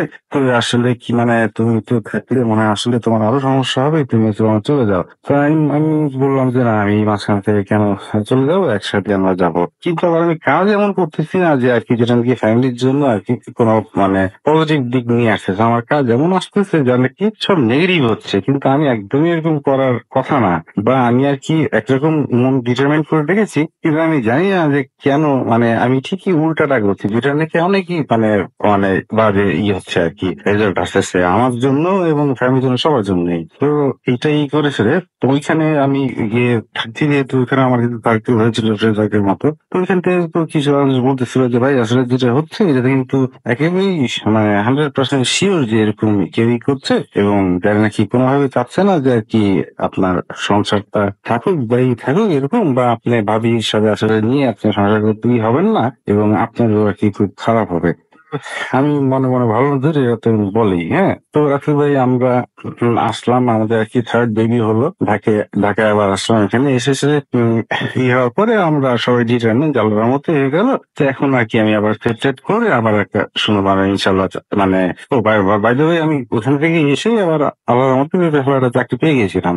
কি রাসেল ভাই হঠাৎ করে আমার আর কি এই 3-4 মাস চাকরি করার পরে আমি আর কি একটা উইকে হঠাৎ করে কেন জানি এত বেশি অসুস্থ হয়ে যাই যে আমি আর কি এই প্রায় 1 উইকের মতো অফিস যেতে পারি না। এবং আরেকটা ব্যাপার যে নাকি একদমই আমার ক্যারেক্টারের সাথে মিলে না, যে আমি ফোন রিসিভ করতেছি, আমি দেখতেছি ফোন করতেছি, কিন্তু আমার এত খারাপ লাগতেছে যে আমি কথা বলতে পারবো না। আমি করতেছি মেইল দিয়ে অ্যাপ্লিকেশন দিচ্ছি যে স্যার আমার আসলে এরকম কন্ডিশন না যে আমি কোনো কথা বলবো, আমার কি কি কাজ আছে, কি কি পেন্ডিং বা কি কি অপারেশন একেবারেই মানে হেডের আছে, এগুলো আমি আর কি ইনফর্ম করে দিচ্ছি। কিন্তু আসলে এটা অফিসের ব্যাপার, আসলে আসলে স্বাভাবিক, যেটাতে একটা সিনিয়র লেভেলের লোক যদি এরকম করে ফোন অফ করে না ধরে বুঝলাম 1 উইকের জন্য, তো এটা আর কি মানে তারা আর কি আমার মতো লোকেতে তারা একসেপ্ট মানে মানে এক্সপেক্ট করেনি কখনোই। তো হোয়াটসঅ্যাপ আর কি তো এরকম মানে মাপ পেলাম না, এই এত বছর জীবন প্রথমেই দেখা গেল আসলে চাকরি চলে গেল। তো যেটা নাকি আমার জন্য খুবই খারাপ হলো আর কি আর বলবো। তো আবারও আর কি বাসায় বসলাম, তো মনে করলাম যে থাকবে আমি তো কি আর করবো, আমি মনে করি যে আসলে আপনার মতো আর কি সবকিছু আর কি ভালোর দিকে আর কি বুঝলেন। আমি মনে করি যে যেটা মানে পজিটিভ দিক হলো, কারণ থার্ড বেবিটা হবে হয়তো বা এটা আল্লাহ এবং যাচ্ছে যে আমি একটু বাসায় একটু বাচ্চা কাচ্চা নাচন করি, একটু হয়তো ফ্যামিলি বন্ডেজটা ভালো হবে। কিন্তু না রাসেল ভাই আমার কাজ তো কোনোই ভালো হচ্ছে না, যে খালি ফ্যামিলি আর কি খারাপের দিকে যাচ্ছে। কিন্তু কেন জানি আল্লাহ জানে, হয়তো বা অনেকে আমাদের বাচ্চা অনেকটাকে আদর করি বা বাচ্চাদের অনেক আদর করি ভালোবাসি দেখে হয়তো ওরা আমাদের অনেকেই করে আমাকে, এই কারণে আর কি আমাদের একসাথে থাকা হচ্ছে। কিন্তু মানে কাজ এরকম হচ্ছে যার মানে একেবারেই ঠিক হয়ে যাওয়ার কথা সব রিলেশন। পরে আসলে অনেক বেশি আর কি লেন্দি ঘটনা বলতে আসলে কি আর বলবো। এরপর আসলে হলো যে এটা এই করার পরে বাচ্চারা হলো আমরা সুন্দর করে থাকবো। এরপরে বাচ্চারা হওয়ার পর থেকে কি আবার আমার ওয়াইফ শুরু করলো যে না সে এখানে থাকবে না, এখানে একেবারেই থাকার মতো অবস্থা না, মানে সে ওইখানে যাবে যেখানে ওর বাবা ওইখানে যাবে। তাই বললাম আমার সেটা একটা নর্মাল ব্যাপার, এটা তো একটা বাচ্চা হওয়ার পরে একটা মেয়ে তো তুমি যাই তো যা বাঁচি যাতে না। তো সেটা নিয়ে একেবারে আবার ওই যে বললাম যে ট্রেন দিয়ে ভায়োলেন্ট অ্যারোগেন্স একেবারে মানে ভাঙচুর সেটা, হ্যাঁ। আবার এমন না যে সে শুধু অকারণেই ক্রেজ হচ্ছে, মানে আমারও কাজগুলো আসলে সরি সে আমি কি বলবো আসলে সবাই বলছে এটা আমার দোষ না, আমার এরকমই আমার সাথে আমাকে নাকি করা হয়েছে। কিন্তু আসলে একটা মানুষ তার মতো যদি মানে সেন্স অ্যাপ্লাই করে আমি কেন এরকম করবো, আমি মনে করি আমারই দোষ, জানি না আসলে তারপরে এরকম আছে। তো এরপরও আর কি ওরা গতকাল গেল আবার খুলনা ঠিকই। তো যাওয়ার পরে এই কথা হলো, আমাকেও বললো যাওয়ার জন্য। তো আর কি আমার বাসা থেকে বাবা মা মনে করছে যে এর আগে খুলনা যে এত এরকম একটা হয়েছে, তা আবার গেলে তো আবার এরকম করবো, তো এটা খারাপ হবে আসলে। তো ওরা মনে করছে, তা আমি তারপর ফ্যামিলি যেতে গেছে, ওরা বলতেছে চলে আসতে। তো আমি আর কি এই এই রাতে আমার এক বড় ভাই আছে, মানে এখানে থাকুন। তো উনি আবার আসলে এইগুলা বেশ ভালো বোঝেন, বা এগুলা আর কি মানে উনি আর কি একজন মানে খুব সিনিয়র মানুষ, ইঞ্জিনিয়ার মানুষ আর কি। আবার উনি ইসলামিক মাইন্ডেড, তো উনি এগুলো বোঝেন আর কি। তো মানে উনি বিলিভ করেন আসলে ইসলাম সব ব্যাপারে, তো বিলিভ করে আর কি। হ্যাঁ, এইরকম আর কি। তো উনি আমার কিছু কিছু জিনিস করে উনি আমার বললো যে আচ্ছা এই সেই হিসাবে আপনি একটা জিনিস এদিকে আসেন। তো তো আমি সব থেকে উঠে আসলাম, বলে দিল একটা জানাল এটা জানালাম। তারপরে উনি আমাকে বললো যে কি করেন তো আপনার এই যে হাত দুইটা, হাতটা সোজা করুন। তো হাত সোজা করলাম। তো হাত সোজা করে উনি একটা তারের মতো লম্বা নিলেন, নিয়ে এসে আমার হাত মায়ের দুটো মাপলেন, মেপে তারপরে আবার করলেন কি যে আমার প্রতিটা আঙ্গুল মাপলেন, মেপে উনি দেখলেন যে দড়িটা লম্বা করে টেনে যতটুকু পর্যন্ত আসার কথা আসলে অতটুকু পর্যন্ত দড়িটা আসলো না। দড়িটা আমার আর কি কবজির উপরেই আর কি থেমে গেল, কিন্তু আরেকদিন আমার কথা ছিল। তা আমি জানি না, দেখি তো ভাই বললেন যে আসলে তো মুখটা মানে কি বলবো, বলতে খারাপ লাগতেছে, কিন্তু মানে নষ্ট আছে আর কি। হ্যাঁ, তাই আমি বললাম যে নষ্ট আছে মানে মানে বললো যে ভাই আসলে কি বলবো আর কি, আপনার খুব খারাপ করা হয়েছে আর কি আপনার সাথে, যেটাকে বলে কুফরি আমরা বান মারা। হ্যাঁ, মানে আসলে যারা এগুলা করে আসলে মানে এটা খুবই নেগলেক্টেড কাজ, এগুলো ধীরে ধীরে মেরে ফেলা উচিত। কিন্তু কি বলবো আসলে, মানুষ তো এগুলা করে, মানুষ তো অপরাধ করবে, শুধরাবে, এই আর কি, কেউ তার মারা যাবে না। তো জায়গা গেছে ভাই। তো উনি আর কি খুব দুঃখ পেলো যে আমার সাথে এরকম করা হয়েছে, কারণ লোকটা ভালো, তো আমার খুব আদর করে। তারপরে এরকম দেখে পরে সে উনি আবারও মানে গম্ভীর হয়ে আবার করলেন। তো করার পরে উনি নেক্সট করলেন কি, আমাকে একটা পানি ঢালতে বললেন একটা গ্লাসে। আমি আধা গ্লাস পানি ঢাললাম, ওই দিন রাতেরই ঘটনা। অর্ধেক পানি ঢালা, আধা গ্লাস পানি ঢালার পরে উনি আর কি আমাকে উনি বললেন যে আর কি এই আমার সাথে যাই করা হয়েছে, যারা যেমন কি কি জানি দোয়া উনি নিজে নিজে পড়লেন, আমি অতটা মানে বুঝলাম না বা খেয়াল করলাম না। তো পরে উনি একটা কেচি দিতে বললেন, স্টিলের কেচি। সেই কেচি দিয়ে উনি পানিটা অনেকক্ষণ ধরে ভরে নেন, এবং মানে ইসলামিক আল্লাহ রাসুল করলেন নাম নিয়ে কি বললেন আর কি। হ্যাঁ, বললে যদি করে আমার সামনে রাখে। পরে আমি আমাকে বললেন যে ভাই আসলে তো খুব খারাপ করা হয়েছে, আপনার উপর তো আসলে চালান করা হয়েছে নাকি। তো এই জিনকে নাকি সে বলে এরা যে কি নাগিন নাকি জিনের নাম। হ্যাঁ, সেটা খুবই আর কি স্ট্রং নাকি, এটা খুবই একটা স্ট্রং আর কি ডেভিল পাওয়ার এই টাইপের। মানে সরি মানে জিন তো ডেভিল পাওয়ার ঠিক না, মানে এরকম একটা মানে মানে ব্যাড ঠিক আছে, ব্যাড পাওয়ার আর কি। তো এটা কেমন করে করা হয়েছে। তো আর কি আসলে তো উনি খুব মন খারাপ করে আর মানে সে, আমি বুঝতেছি যে সে আর কি আবারও করে দেখতেছে যে আসলে কি এমন করা হয়েছে না কি হয়েছে আসলে। পরে বলে কি না ভাই আপনার তো আসলে খুব একটা খারাপ করা হয়েছিল, নাগিন জিন দিয়ে তো সারাক্ষণ আপনার নজরে আছে। হ্যাঁ, আপনি আর কি একটু মানে কি ভাবে দেখতেছেন, আমি সে বুঝতে পারতেছে না। মানে সে কিছু আর কি মানে পড়াশোনা থেকে গেল যাচ্ছে আমার, আমি কি করবো, আমার কি হবে। আর বললো যে আপনার তো ভাই আপনি চাকরি করতে পারবেন না, চাকরি হবে কিন্তু আপনি তো করতে পারবেন না। মানে এগুলো তো সব আর কি মানে তালাবন্ধ করে রাখে, আমার চাকরি, আমার সংসার, আমার আর কি মানে গুড থিঙ্কিং। হ্যাঁ, মানে এভরি গুড থিংস আর কি আমার আর কি লট। হ্যাঁ, তো তারপরে গ্লাসটা আমাকে দিয়ে বললেন যে ভালো মতো লক্ষ্য করেন কিছু মানে বোঝার জন্য যে কারা এরকম করছে। হ্যাঁ, তো দেখেন তো কারো এখানে চেহারা বা কিছু দেখতে পান কিনা। তো আমি সঙ্গে সঙ্গে চিন্তা করলাম যে যারা এরকম করছে বা করছে আমি আইডিয়া করি, তাদের আর কি আমি চেহারা মাথায় আনলাম না, যাতে আমি এটা না দেখি। হ্যাঁ, তাই আমি অনেকক্ষণ তাকিয়ে থেকে আমি বললাম যে ভাই আমি তো আসলে কারো চেহারা দেখতে পাচ্ছি না, কিন্তু মানে এটা মানে উপরের আঙ্গুলে টাঙ্গুলে ছায়া গাছের ভিতরে পড়ে মানে খুব কালো কালো লাগতেছে পানিটা। আর মনে হচ্ছে যে মনে হচ্ছে একটা মানে মানে মেয়ে বা মহিলা এরকম আর কি একটা ছবির মতো লাগতেছে, হয়তো বা আঙ্গুলের ছায়ার জন্য বা হয়তো বা আসলে জায়গাটা যাই না। তো আমি ওনাকে বললাম। তো উনি আবার একই কথা বললেন, এই মন খারাপ করে বললেন যে এসবই তো ভাই এরকমই, আপনার সংসার থেকে করার কথা না, ভাবি তো আপনার সাথে থাকার কথা না, এই অবস্থা করে রাখা হয়েছে। তো আমি বললাম যে হ্যাঁ ভাই আমি তো গতকালকে বাস উঠাই দিয়ে আসলাম, ওরা তো আবার গেছে। তো বললে যে ভাই অবশ্যই আমি যেতে দিলেন কেন, ওইখানেই তো প্রোগ্রামটা করা হয়েছে। তো আমি বললাম যে কি করবো ভাই, মনে করেন একটু মনটা ভালো লাগবে এই করে, এই জন্য আর কি সেই গেছে এখানে। তো বারেবার আমি ইনশাল্লাহ কয়েকদিন থাকুক, তোমার যদি নিয়ে আসবে তো মনটা তো হয়তো একটু ভালো লাগবে। তো বলে যে ভাই কোনেই ভালো লাগবে না, এখানে গেছে তো উনি আসতে যাবে, কালকে থেকেই আমাদের এই পেট ব্যথা টেট ব্যথা শুরু হবে। এবং সে আবার একই কথা আপনাকে বলবে যে তুমি এখানে আসবা না, এবং সে বলবে যে আর কি ডিভোর্স দাও, যে সম্পর্ক খারাপ করে এই করবে। তবে আমি আর ওনাকে বললাম না যে উনি যে কথাগুলো বললো এটা অলরেডি সে আমার যাওয়ার সঙ্গে বলে গেছে। হ্যাঁ, তো আর কি বলবো, তো যাই হোক আমি আসলে কি মানে কি বলবো, আমি আসলে খুবই বউ বাচ্চা পাগল ছেলে, তো আমি আর কি যাই বলে আমি আর কি মনে করি যে বাচ্চা মানুষের পোলাপার মতো করতে হবে ঠিক হয়ে যাবে আর কি। অনেক স্ট্রেস গেছে, আর ভাই 3 সিজার বেবি হয়েছে, তো আসলে তো ওর উপরে ফিজিক্যাল স্ট্রেস আছে, আর একা 3টা বাচ্চা দেখতে হয়, এতে তো ওটা তো অনেক একটা মেন্টাল স্ট্রেস পড়ে। এই জন্য আর কি সে একটা হ্যাঁ আসে।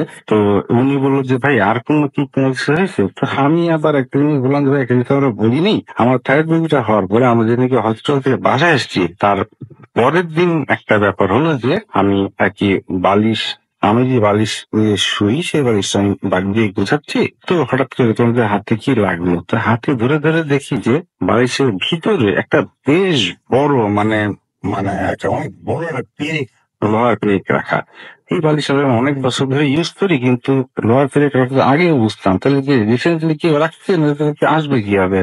তো কি বলবো রাতুল ভাই, মানে মানে আমাদের ঢাকায় এবং ওইখানে আর কি যারা নাকি ক্রাইম সাসপেক্ট, হ্যাঁ, তারা আবার সবাই ছিল মাঝখানে আশেপাশে যে বাসায়, বুঝছেন, আমরা আবার ছিলাম না।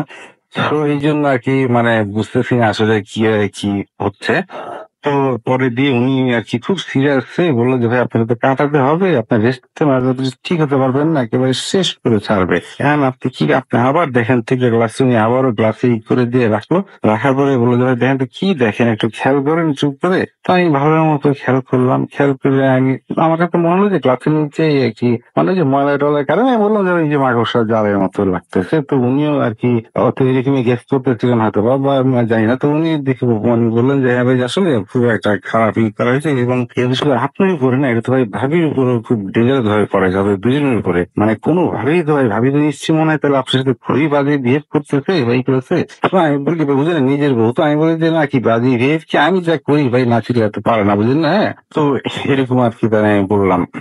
তো যে সে যা যা বললো যে এই করে, তা আসলেই আর কি মানে ওয়াইফ আসলেই ওরকম করতেছিল। হ্যাঁ, তো আর কি বলবো আসলে এরকম হওয়ার পর আসলে মনটা এখানে খারাপই লাগলো যে কি এগুলো মানে কি সুন্দর একটা বছর আগে উত্তরায় আর কি মানে রাজার হালে চাকরি বাকরি করে বাপ্পারা সবাই মিলে থাকতাম, মানে আব্বা আম্মা সবাই ছিল। হ্যাঁ, তো এই হঠাৎ করে তো আসলে তো জিনিস মানুষ যে বলে যে আপনি যে বলেন যে মানে হঠাৎ করে একটা হয়, হ্যাঁ, তো আসলেই তো দেখলাম যে মানে আমার জন্য তাহলে নাকি সব সুন্দর চলতেছে, যদি বলতেন এরকম স্টোরি টেলারের মতো যে সব সুন্দর চলতেছিল হঠাৎ করে কি শুরু হয়ে গেল, আসলে তো এরকম শুরু হয়ে গেল, গেলাম এখানে এই শুরু হয়ে মানে ডিজাস্টার।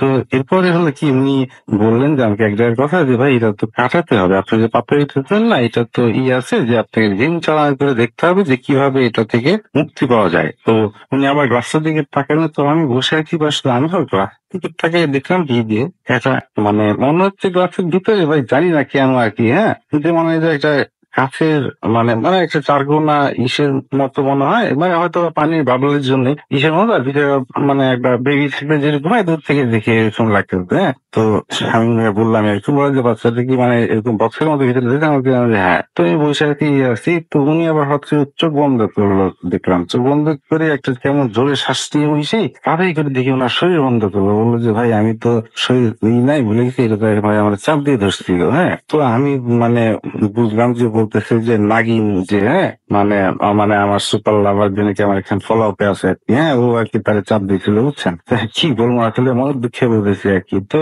এই এরকম করছে, তো আমি বললাম যে ভাই কি বুঝলেন, এই যে বাচ্চা মোবাইল শেপ দেখলাম বাবুলের জন্য আর কালো কালো পানি দেখলাম, তো ওনাকে বললে আমি বসে আছি, উনি নাগিনের কথা বললো, তা আমি তো আর এটা গুরুত্ব দিই আমি বলি না তোর সামনে, ঠিক আছে, আমি ভাবতেছি কি নাগিন খেয়েছি। হ্যাঁ, তো আসলে তো ভাই জিন তো আছে, আমার সবাই জানে, আর বাবু ভাই নোজ দ্য বেস্ট, হ্যাঁ, যে কোন জিন কিসের জন্য। হ্যাঁ, তো যাই হোক, তো এরপরে দিয়ে আমি আসলে আমরা বসে আছি, তো আমি দেখলাম যে আমার ভিতরে একটা কেমন একটা মানে ইসের মতো হেলসের মতো, মানে বাইরে একটা কথা বলে রাখা ভালো যে আমার যে দাদা উনি আর কি এই এই মানে এইসব জিনিসগুলা যে মানুষের যে মানে অলৌকিক ঘটনাগুলো হয়, এবং আর এইগুলা আর কি মানুষ দেখা যায় যে প্রবলেমে পড়ে তাদের কাছে আসতে আসতে মানে এবং শুধু প্রবলেম না, আমাকে একটা বাচ্চার হলদে নিয়ে আসছে, দুধ পরে দিচ্ছে, একটু পানি পরে নিয়ে খাওয়াচ্ছে, মানে আমাদের আর কি মানে একটা আসলে নরম কোমল ইসলাম মনের মানুষের তো দেখা যায় কিছু একটা বিষয় থেকেই যায় আসলে। তো থেকেই বলে গেছে আসলে এই করতেন। তো উনি বললো যে আপনি আপনার দাদা থেকে তো সেটা নিতে পারেন, তাই আমি বললাম যে ভাই দাদা তো আব্দুল চাচা এগুলো চাপে আর এগুলোই করে না, তো কি আর করবো এখন, মানে দেখিয়ে তো উনি একজনকে আর কি ফোন দিলেন।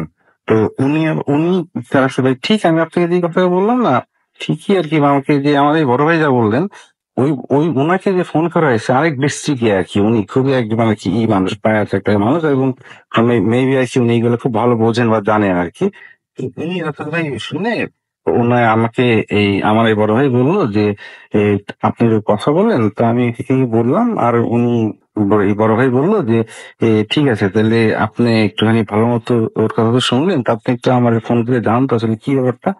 ঠিকই উনি কিছুক্ষণ পরে যে বললো, ফোন করলো যে ওই ক্লিপটা আছে। তো বললো যে মানে ঠিকই ওই ভাইয়া যা বলছিল উনি একই কথা বললো আর কি। আর এইটার থেকে প্রতিকারের উপায় আর কি, তো আমাদের এটার জন্য মানে ওনার কাছে নিয়ে যেতে বললো আমাকে, যে গেলে পরে যে আমার উপরে যে যাই করা হয়েছে, উনি একই কথা বললো যে আমার উপরে এবং আমার ওয়াইফের উপরে একই সাথে করা হয়েছে। হ্যাঁ, এবং করেছি তুমি কাছের মানুষ, হ্যাঁ, সবসময় যা হয়ে থাকে আর কি। তো কি বলবো, তো বাচ্চার ব্যাপারটা আসলে বলছি যে উনি কথা বলে শেষ করলেন যে এই করতে, মা আমাকে বললেন ডিস্ট্রিক্টে যেতে হবে, যাওয়ার পরে জিম চালান করে দেখাবে। তো রাখল ভাই হয়তো বা আমরা আজকে বা নেক্সট উইকে যাবো ওইখানে।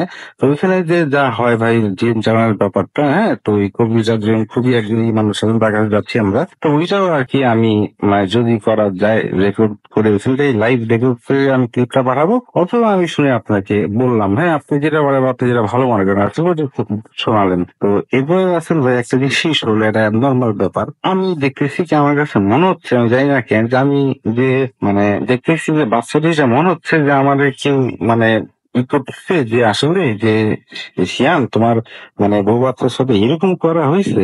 তো এইটা নাকি যে করছে তার ওই একটা মেয়েও আছে। তো তার যদি কোনো বাচ্চা কাচ্চা থেকে থাকে, হ্যাঁ, তাইলে ওইটা আর কি বন্ধ। তো উনি বললো বন্ধ মানে ভাই আর কি ডিমিনিশ করে দেওয়ার কথা বলতেছে। তা আমি বললাম যে হোলি মানে কি বলে এটা, তো আর কি আমিও মনে মনে ভাবলো যে কি ধরনের চিন্তা করলাম, যারা বাচ্চাকে মানে যে এটা করা হয়েছে তার যদি কি যে বাচ্চা আছে তাদের একেবারে মানে মনে হচ্ছে যে কেন জানি না, যে শেষ করে দিলে তার মনটা নাকি ভেঙে হয়ে যাবে, মানে সে হয়তো আর এটা করবে না তখন। হ্যাঁ, মানে হয়তো এটা ভিতের জন্য হলো, যায়নি এত খারাপ ছিল কেন আসলে মাথায় হবে, কিন্তু মনে হচ্ছে কি যেটা আমাকে কেউ বলতেছে এরকম মনে হচ্ছে। তো রাশেদ ভাই এটাই আর কি, মানে কথা হয়তো গুছিয়ে বলতে পারছি কি পারিনি, বুঝতে পারিনি। তো আমি নেক্সট ডে আপনাকে পাঠাবো রাশেদ ভাই, আমি আমার ফোন নাম্বার সব দিয়ে আমি এটা আপনাকে মেইল করে দিচ্ছি। আপনি মানে কি দরকার আমার সাথে কথা বলতে পারেন, অথবা আপনি যদি মনে করেন প্রে করবেন তো করতে পারেন। আসলে থ্যাংক ইউ ভেরি মাচ আসলে after getting married for last 7 years, মানে me my wife my all my children, we are very happy with your show. Thank you, Rasul. Goodbye.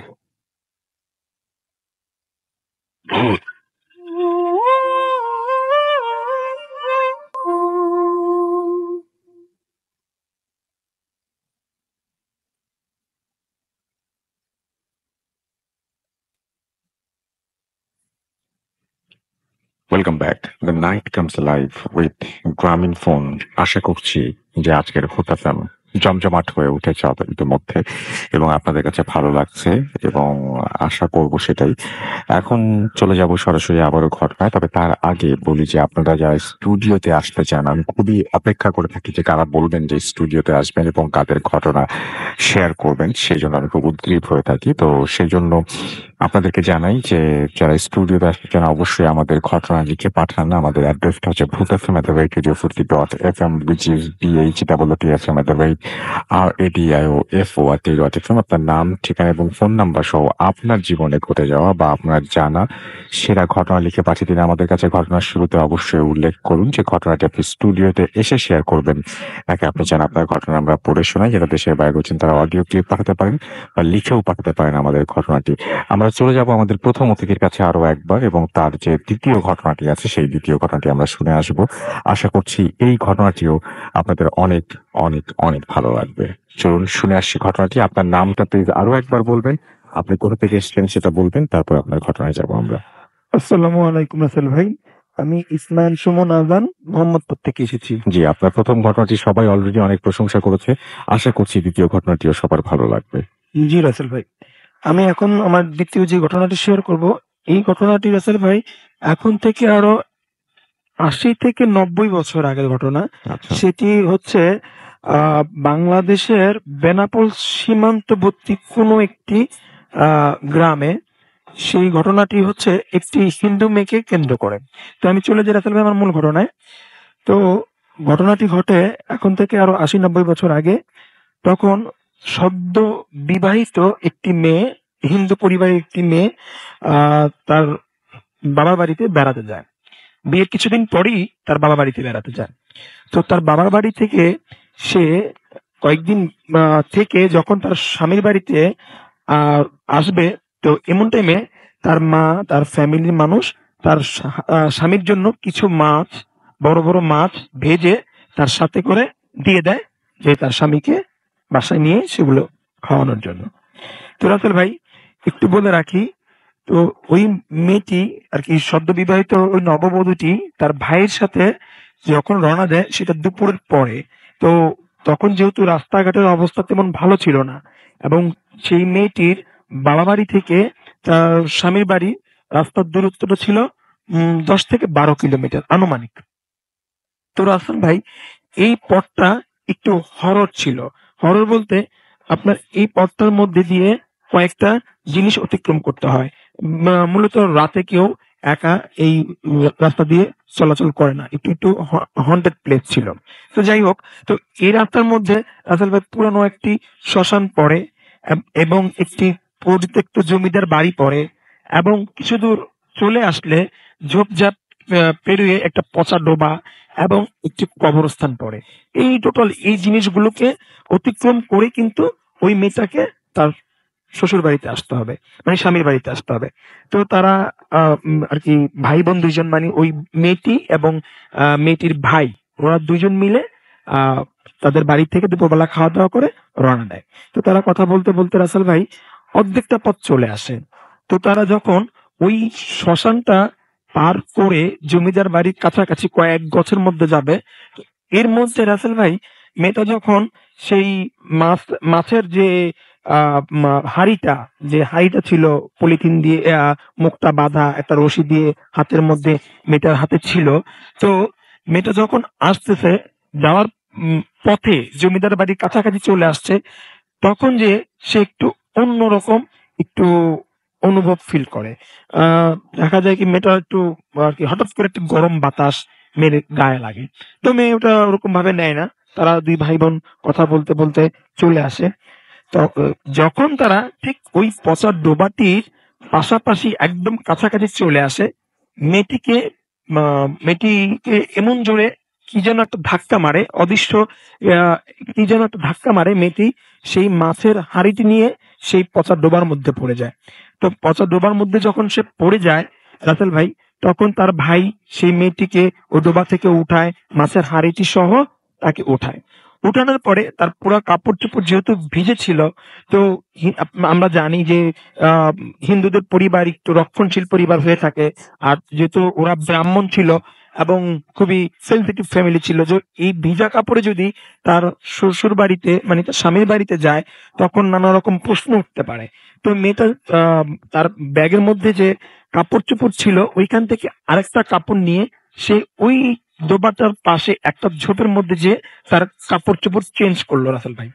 তো কাপড় চোপড় চেঞ্জ করে সেই ভিজা কাপড়টার সাথে করে নিয়ে আসে না, সেই ভিজা কাপড়টা ওইখানেই রেখে চলে আসে। যেহেতু ভিজা কাপড় যদি নিয়ে আসে তো আরো কথা হতে পারে, তো এক কথা থেকে দুই কথা হবে, তখন তার অশান্তি হতে পারে, এরকম চিন্তা ভাবনা করে সে ভিজা কাপড়টা আর আনে না। তখন সে কাপড় চেঞ্জ করে সে বাড়িতে চলে আসে। তো রাসেল ভাই এই পর্যন্ত সবই স্বাভাবিক ছিল। তো ২-১ দিন যাওয়ার পরে মেয়েটার মধ্যে হঠাৎ কিছু চেঞ্জ লক্ষণ করা যায়, তার কিছু পরিবর্তন লক্ষণ করা যায়। তার মধ্যে প্রধান যে সমস্যাটা ছিল, সে মেয়ে আমিষ খাওয়ার প্রতি, মানে মাছ মাংস খাওয়ার প্রতি আগ্রহটা প্রচুর বেড়ে যায়। এবং আমরা সাধারণত জেনে থাকি হিন্দুরা এমনিতেই নিরামিষ ভোজী বেশি হয়ে থাকেন, তারা সপ্তাহে ১ দিন বা ২ দিন কি মাছ মাংস খেয়ে থাকেন সাধারণত। আর তখনকার আমলে মানুষ হয়তো বা মাছ মাংস অতটা বেশি খেতেও না, কারণ আর্থিক একটা ব্যাপার ছিল। তো যাই হোক, তো ওই মেয়েটা পরিবার যেদিনই মাছ মাংস রান্না করতো এবং ফ্যামিলি সবার জন্য রান্না করতো, সেই মেয়েটা একাই রান্নার পরপরই সেই মেয়েটা একাই সব মাছ বলি বা মাংস বলি, টোটাল কথা হচ্ছে এই ব্যাপার যতগুলো রান্না করে ফেলতো এই সবগুলোই সে মেয়ে একাই খেয়ে নিত। তো একা খাওয়ার পর এবং তার অস্বাভাবিক খাবার আর কি আমরা যেটা আগ্রহ বলি এটা বেড়ে যায়। সেটা শুধু মাছ মাংসের ক্ষেত্রেই আসলে ভাই, অন্য কিছুর ক্ষেত্রে না। ভাত তেমন খেত না, বা ও রুটি মুটি বা অন্য সবজি টবজি তেমন খেত না, শুধু হচ্ছে তার আগ্রহ কেন্দ্রবিন্দু ছিল এই মাছ মাংস। তো তার ফ্যামিলি এটা নিয়ে অনেক কানাঘোষা হয় এবং তার স্বামীকে কমপ্লেন দেয়, এবং তারা অনেক রকম বোঝায় যে যেন সবার কথা চিন্তা করে সে খাবারটা খায়। আর যেহেতু নববধূ ছিল, তাকে ওরকম ভাবে স্ট্রিক্টলি কিছু বলতেও পারতো না।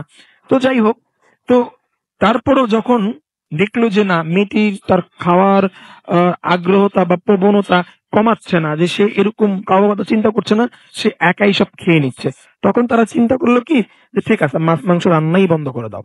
তখন তারা ফ্যামিলিতে মাছ মাংস রান্না বন্ধ করে দিছে এবং তারা নিরামিষ খাওয়া ধরলো। কিন্তু এই নিরামিষ রান্নার পর থেকে মেয়ে কিন্তু টোটালি খাবার অফ করে দিছে। সে ভাতও খায় না, আর কিছুই খায় না। প্রথম কথা হচ্ছে সে একদম না খেয়ে আছে। তো রাসেল ভাই, এখানে একটু বলে রাখি, সেটা হচ্ছে যে এই মেয়ের মধ্যে যতগুলো সিমটম বা যতগুলো লক্ষণ দেখা যেত, সবগুলোই কিন্তু দেখা মিলতো হচ্ছে মাগরিবের নামাজের পরপর। মাগরিবের নামাজের পরপর থেকে ধরে সে রাত ৩টা কি ৪টা পর্যন্ত এই যে পিরিয়ডটা বা এই সময়টার মধ্যেই মেয়েটার লক্ষণগুলো আর কি দেখা যেত। তো যাই হোক, তো এর মধ্যে যেহেতু ফ্যামিলিতে কেউ বাসার মধ্যে মাছ মাংস রান্না হচ্ছে না, মেয়েও না খেয়ে আছে, তো দুদিন পরে অন্য একটা সমস্যা দেখা দেয়। সেটা হচ্ছে কি, তাদের যে পালিত হাঁস মুরগি, তারা যে হাঁস মুরগি পালতো, তো তাদের যে খোয়ারে হাঁস মুরগি রাখা হতো, তো প্রত্যেকদিন রাতে একটা করে হাঁস বা মুরগি মিসিং হতো আর কি। প্রতিদিন আর কি গনে গনে যদি খোয়ারের মধ্যে রেখে যেত, বা বাড়ির যারা গৃহিণী বা কর্তা ছিল তারা রাখতো, পরের দিন সকালবেলা যখন তারা খোয়ারটা খুলতো, তো একটা শর্ট ছিল, মানে একটা কম ছিল, একটা পাওয়া যেত না। তো এই সমস্যাগুলো যখন দেখা দেয়, তখন তারা হয়তো ভাবছে বা কোনো শিয়াল বা বন বিড়াল বা বাগদাস টাইপের কিছু আছে, এগুলো হয়তো বা সেগুলোকে নিয়ে যাচ্ছে। কিন্তু রাসেল ভাই, সেগুলো নিয়ে যাওয়ারও কিন্তু ওইটা তো নিয়ে যাওয়ার কোনো রকমই সম্ভব ছিল না। কারণ কি, সেটা ছিটকারি সিস্টেম ছিল, সেটা হাত দিয়ে খুলতে হতো। একটা মানুষই সেটা খুলতে পারতো, কিন্তু একটা পশু পক্ষে সেটা বা একটা জীবজন্তুর পক্ষে সেটা খোলা কোনো রকমই সম্ভব ছিল না। তো যদিও এই ব্যাপারটা তাদের মাথায় তখন কোনো কাজ করেনি, তারা ভাবছে হয়তো শিয়াল বা বাগদাস বা এরকম কিছু জন্তু জানোয়ার সেগুলো নিয়ে যায়। তো এরকম করতে করতে রাসেল ভাই, একটা পর্যায়ে পুরো খোয়ারটা খালি হয়ে যায়। তাদের একটা হাঁস মুরগি, ইভেন যে তাদের চালাতে কবুতর ছিল, কবুতর গুলো পর্যন্ত ভ্যানিশ হয়ে যায়। কিন্তু কে নিচ্ছে কি নিচ্ছে এগুলো তারা কোনো রকম খুঁজে পায় না। তো তাদের ওই বাড়িতে আরো ৩টা পরিবার ছিল। তো যখন তাদের সব শেষ হয়ে যায়, মানে এই হাঁস মুরগি কবুতর গুলো শেষ হয়ে যায়, তখন তাদের প্রতিবেশীদের এগুলো আস্তে আস্তে একটা করে কমতে থাকে রাসেল ভাই। তো এর মধ্যে তারা সবাই মিলে, বাড়ির যারা কর্তা বা পুরুষ মানুষ আছে, তারা মিলে একটা ডিসিশন নিল যে আমরা পাহারা দেব। যে নিচ্ছে তো কে নিচ্ছে, এগুলো কোথায় নিচ্ছে, বা কেউ কি চোরে নিয়ে যাচ্ছে কি, তখন যে তারা পাহারা বসালো। কিন্তু রাসেল ভাই, অদ্ভুত ব্যাপার, এই পাহারার মধ্যে তারা এমন কোনো পশু বা জীবজন্তু দেখেনি, বা এরকম কোনো চোরও দেখেনি যে এইটা নিয়ে যেতে পারে। তো যাই হোক, তারা এর কোনো হদিস খুঁজে পায় না, যে তারা সবাই এটাকে একটা দুর্ঘটনা ভেবে, এটাকে আর কি নিয়তি ভেবে, এটা তারা এই জিনিসটাকে আর পাহারা দেয় না। তো রাসেল ভাই, এর মধ্যে তাদের বাড়িতে একটা মেয়ের একটা আর কি পাশের বাসার একটা মেয়ে, তাদের বাড়িতে যে ২-৩টা পরিবার আছে, এক পরিবারের একটা মেয়ের একটা নব শিশু জন্ম হয়। একদম একটা ছেলে শিশু জন্ম হয়। তো ছেলে শিশুটি জন্ম হওয়ার ৩ দিন পর, তো আমরা জানি যে ছেলের বাচ্চারা যখন হয়, তখন বাচ্চারা আতুল ঘরে থাকে। তো ওই আতুল ঘরে রাখা অবস্থায় তার মা গরম পানি বা যেকোনো একটা জিনিস আনার জন্য সে পাক ঘরে যায়, বাচ্চাটাকে একা রেখে। বাচ্চাটা আতুল ঘরে যখন রেখে সে পাশের ঘরে যায়। কিন্তু রাসেল ভাই, মিনিট ২-৩ এর মধ্যে সে যখন আবার ফিরে আসে, তখন কিন্তু তার সেই বাচ্চাটাকে আর সেখানে খুঁজে পাওয়া যায় না। তখন ওই মহিলা চিৎকার চেঁচামেচি করতে থাকে এবং কান্নাকাটি করতে থাকে, এবং পুরো বাড়ির মানুষ এক হয়ে যায়, কিন্তু তার বাচ্চাকে আর খুঁজে পায় না। তখন সবাই মিলে লাঠি সোঁটা দা কুড়াল সব নিয়ে এই মোচড় শুরু করে দেয়, যে তারা তখন ভেবে নেয় যে কোনো হিংস্র জন্তু সে বাচ্চাটাকে তুলে নিয়ে গেছে। তখন রাসেল ভাই, তারা সব দিকে খুঁজে যখন আবার ফিরে আসে, তখন দেখে যে না আসলে কোথাও তো কিছু পাই না, বা এরকম বাচ্চাও কান্না শোনা যাচ্ছে না, তো কি অদ্ভুত ব্যাপার, তারা সব কান্নাকাটি করে। তখন তাদের মাথায় হঠাৎ একটা ইয়ে আসে যে আমাদের বাড়ির পিছনে যে একটা বাঁশঝাড়ের পাশে একটা পরিত্যক্ত গোয়াল ঘর আছে, একটু ওদিকটা তো যাওয়া যাওয়া আর কি দেখা হয়নি আসলে, ওদিকটা তো একটু খুঁজে দেখা দরকার। তখন বাড়ির যে পুরুষ লোকরা আছে তারা সবাই মিলে সেই গোয়াল ঘরের দিকে গেল। কিন্তু রাসেল ভাই, গোয়াল ঘরে যখন তারা ঢুকলো, তারা যা দেখলো তার জন্য তারা মোটেই রেডি ছিল না, তৈরি ছিল না। তারা তো দেখে পুরো হতভম্ব হয়ে গেল। তারা দেখে যে ওই যে নববধূ, ওই মেয়েটা সেই গোয়াল ঘরে বসা, এবং সে কুকুরের আসনে বসা। মানে একটা কুকুর যখন পা ভাঁজ করে যেভাবে বসে ওইভাবে বসা, এবং তার চুলগুলো, মাথার সব চুলগুলো ছাড়া, এবং সে ওই বাচ্চাটাকে কামড়ে কামড়ে খাচ্ছে, একদম খুবই অদ্ভুত ভাবে খাচ্ছে। তখন তারা যখন ওই রুমের মধ্যে ঢুকে এবং ওই মেয়েটা ওই লোকদের দিকে তাকায়, এবং তাকানোর পরে তারা দেখতে পায় যে মেয়েটির চোখ পুরো লাল হয়ে আছে, এবং মেয়েটি হিংস্র একটি শব্দ করছে। তখন তারা ওই অবস্থা দেখে, ওই বাড়ির যা পুরুষ লোকরা ছিল তারা সাথে সাথে মেয়েটিকে ওই স্পটেই পিটিয়ে মেরে ফেলে রাসেল ভাই। তো যখন মেয়েটিকে পুরা মেরে ফেলে, পিটিয়ে যখন মেরে ফেলে, তখন ওই এলাকার মানুষজন সব এক হয়ে যায়, এবং ওই গ্রামের যারা গণ্যমান্য ছিল বা যারা গ্রাম প্রধান ছিল বা সমাজ প্রধান ছিল, তারা একটা ডিসিশন নেয় যে এই মেয়েকে কোনো রকমই এই গ্রামে দাহ করা যাবে না। মানে একে কোন রকম সৎকার করা যাবে না। যদি সৎকার করতে হয় তাহলে এই গ্রাম থেকে অন্য কোথাও নিয়ে যে সৎকার করতে হবে, যেহেতু এর সাথে অশরীরী আত্মা ছিল। তো ওই মেয়েটি কে যেহেতু মেরে ফেলা হয়, মেরে ফেলার পরে এখন তো এটিকে আপনার সৎকার করা লাগবেই। তো এই জন্য তারা করলো কি, একটু ওই যে 3টা গ্রাম পরে জানতে পারে যে একটা পুরান শ্মশান আছে, এবং ওইখানে যে পাশে যে কালী মন্দির আছে, ওই কালী মন্দিরের যে প্রধান পুরোহিত, উনি খুবই আধ্যাত্মিক একজন পুরোহিত, এবং উনি পারবেন এই মেয়েটাকে দাহ করতে, এবং যত রকম ফর্মালিটিস আছে সব উনি পূরণ করতে পারবেন। তখন যে তার কাছে যাওয়া হয়, এবং যাওয়ার পরে তাকে কি ওই ডেড বডিটা, ওই লাশটাকে নিয়ে যাওয়া হয়, লাশটাকে নিয়ে যাওয়া হয়, এবং তার কাছে সব ঘটনাটি খুলে বলে রাসেল ভাই।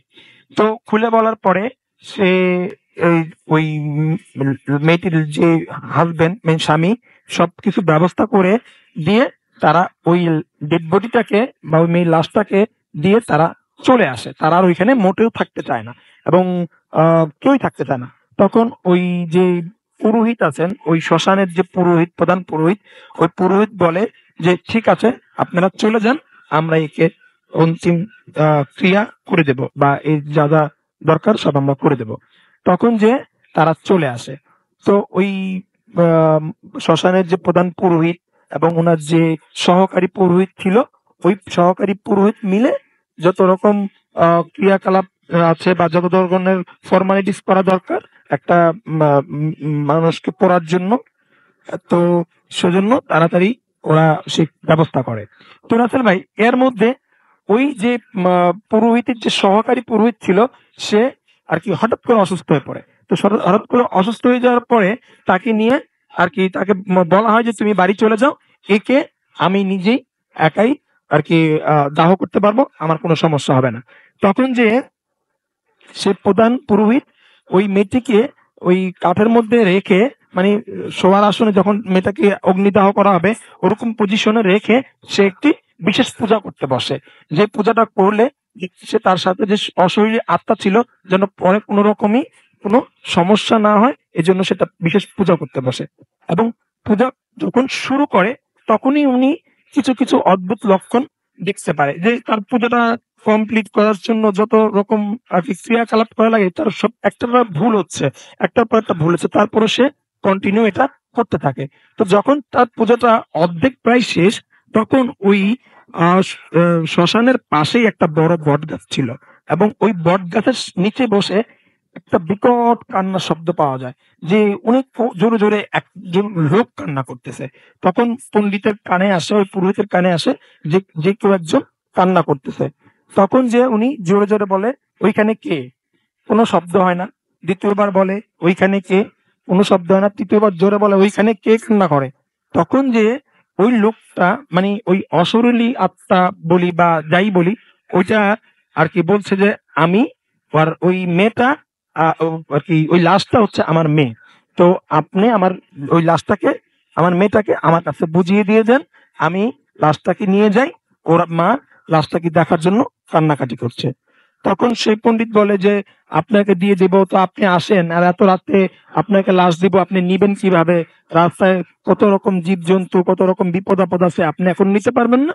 আপনি সকালবেলা পর্যন্ত অপেক্ষা করুন, যদি নিতেই হয় সকালবেলায় নিয়ে যান, আর না হলে এখানেই আপনি যেহেতু আসছেন আপনার বাবা, মুখে আগুন দিয়ে আপনি লাশটাকে পুড়িয়ে দেন।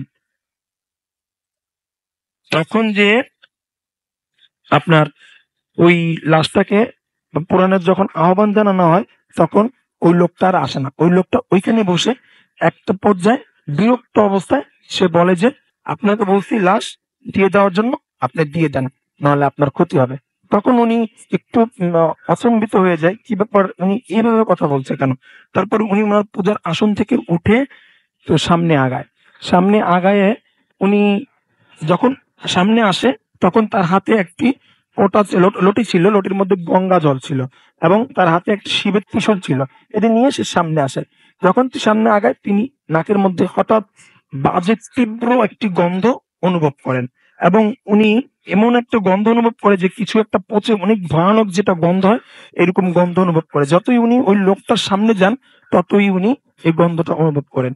তারপর উনি আর সামনে আগান না, উনি এক পা দুই পা করে আবার পিছু চলে আসেন। এবং তখন উনি একটা জিনিস লক্ষ্য করেন যে এত গরমের মধ্যে আমরা সবাই আর কি আমি উদাম হয়ে আছি, কিন্তু এই লোকটা চাদর গায়ে দিয়ে আছে কেন? তখন তাকে জিজ্ঞেস করে আপনি চাদর গায়ে দিয়ে আছেন কেন? তখন উনি বলতেছে যে আমার প্রচুর জ্বর। তখন উনি বলতেছে আপনি এই জ্বরের মধ্যে আপনি নিবেন কিভাবে এই লাশটা, আপনি নিতে চাচ্ছেন? তখন উনি বিরক্ত হয়ে বলতেছে যে তোকে বলছি লাশ দেওয়ার জন্য, তুই লাশ দিয়ে দে, নাহলে তোর ক্ষতি হবে। তখন ওই পণ্ডিত যা বুঝার বুঝে গেছে। তখন যে উনি করলো কি, সেই চারপাশে একটা গোল সার্কেল দিয়ে তার মধ্যে গঙ্গা জল ঢেলে দিয়ে সে গায়ত্রী মন্ত্র পাঠ করা শুরু করলো, এবং সেই মেয়েটার মধ্যে আর কি আগুন ধরিয়ে দিলেন, মুখের মধ্যে আগুন ধরিয়ে দিলেন, এবং সেই আত্মাটা যা আর কি সেই লাশটাকে নিতে পারলো না, এবং যাওয়ার সময় তাকে অভিশাপ দিয়ে গেল যে তোকে আমি দেখে নেব, এবং তুই যেহেতু আমাকে এই লাশটা দিলি না, তোর লাশ আমি তোর লাশই নিয়ে যাব। তখন রাসেল ভাই ওই মেয়েটিকে পোড়াই দিল। পোড়াই দেওয়ার পরে যখন মেয়েটির অন্তিম ক্রিয়া সব কমপ্লিট করলো, কিন্তু কিছুদিন পর ওই পুরোহিত আস্তে আস্তে করে অসুস্থ হয়ে গেল, এবং অস্বাভাবিক ভাবে তার শরীরের পশমগুলো বড় হতে লাগলো। যে মানুষের সাধারণত পশম এত বড় হয় না, আর কি জীবজন্তু পশমের মতো বড় বড় পশম হতে থাকে, এবং হাতের নখগুলো বড় বড় হয়ে যায়, এবং কাটার পরেও সেই নখগুলো আবার সেই আগের মতন জীবজন্তুর মতন অনেক বড় বড় নখগুলো হয়ে যায়, এবং পশমগুলা অনেক বড় হয়ে যায়। তো এরকম করতে করতে আস্তে আস্তে সেই পণ্ডিতটা মারা যায়। তো মারা যাওয়ার পরে ওই পণ্ডিতটাকে যেদিনকে আপনার ওই শ্মশানে পোড়ানোর জন্য নিয়ে আসে, এর মধ্যে হঠাৎ প্রচুর এই ধুলাবালি ঝড় শুরু হয়। ঝড় শুরু হয়, কিন্তু ওই লাশটাকে রেখে সবাই যখন চোখ মুখ আর কি মুখের মধ্যে যখন প্রচুর পরিমাণে বালু আসে, যখন তারা মুখ চোখ পুষতে থাকে, এর মধ্যে সেই লাশটাকে হঠাৎ করে ভ্যানিশ হয়ে যায়, সেই লাশটাকে আর পাওয়া যায় না। তখন তারা সবাই অদ্ভুত ভাবে ফলো করে যে ঝড়ও থেমে গেছে, অথচ সেই লাশটাও নেই। চারপাশে ঘোরাঘুরি করার পরও, খোঁজাখুঁজি করার পরও সেই পুরোহিতের লাশটি আজও খুঁজে পাওয়া যায়নি। এই ছিল হচ্ছে আমার ঘটনা, রাসেল ভাই। থ্যাংক ইউ সো মাচ আপনার ঘটনার জন্য। আপনাকে অনেক ধন্যবাদ। আপনি কতগুলো জিনিস একটু মিস করে গেছেন, যেটা আমাদের অফ এয়ারে বলেছিলেন। সেটা হচ্ছে যে যে লোকটি লাশটা নিতে এসেছিল তার গায়ে বড় বড় পশম ছিল, হ্যাঁ, সেটা আপনি বলতে ভুলে গেছেন। আপনি আরো একটা জিনিস, আরো কিছু জিনিস এখানে মিস হয়ে গেছে।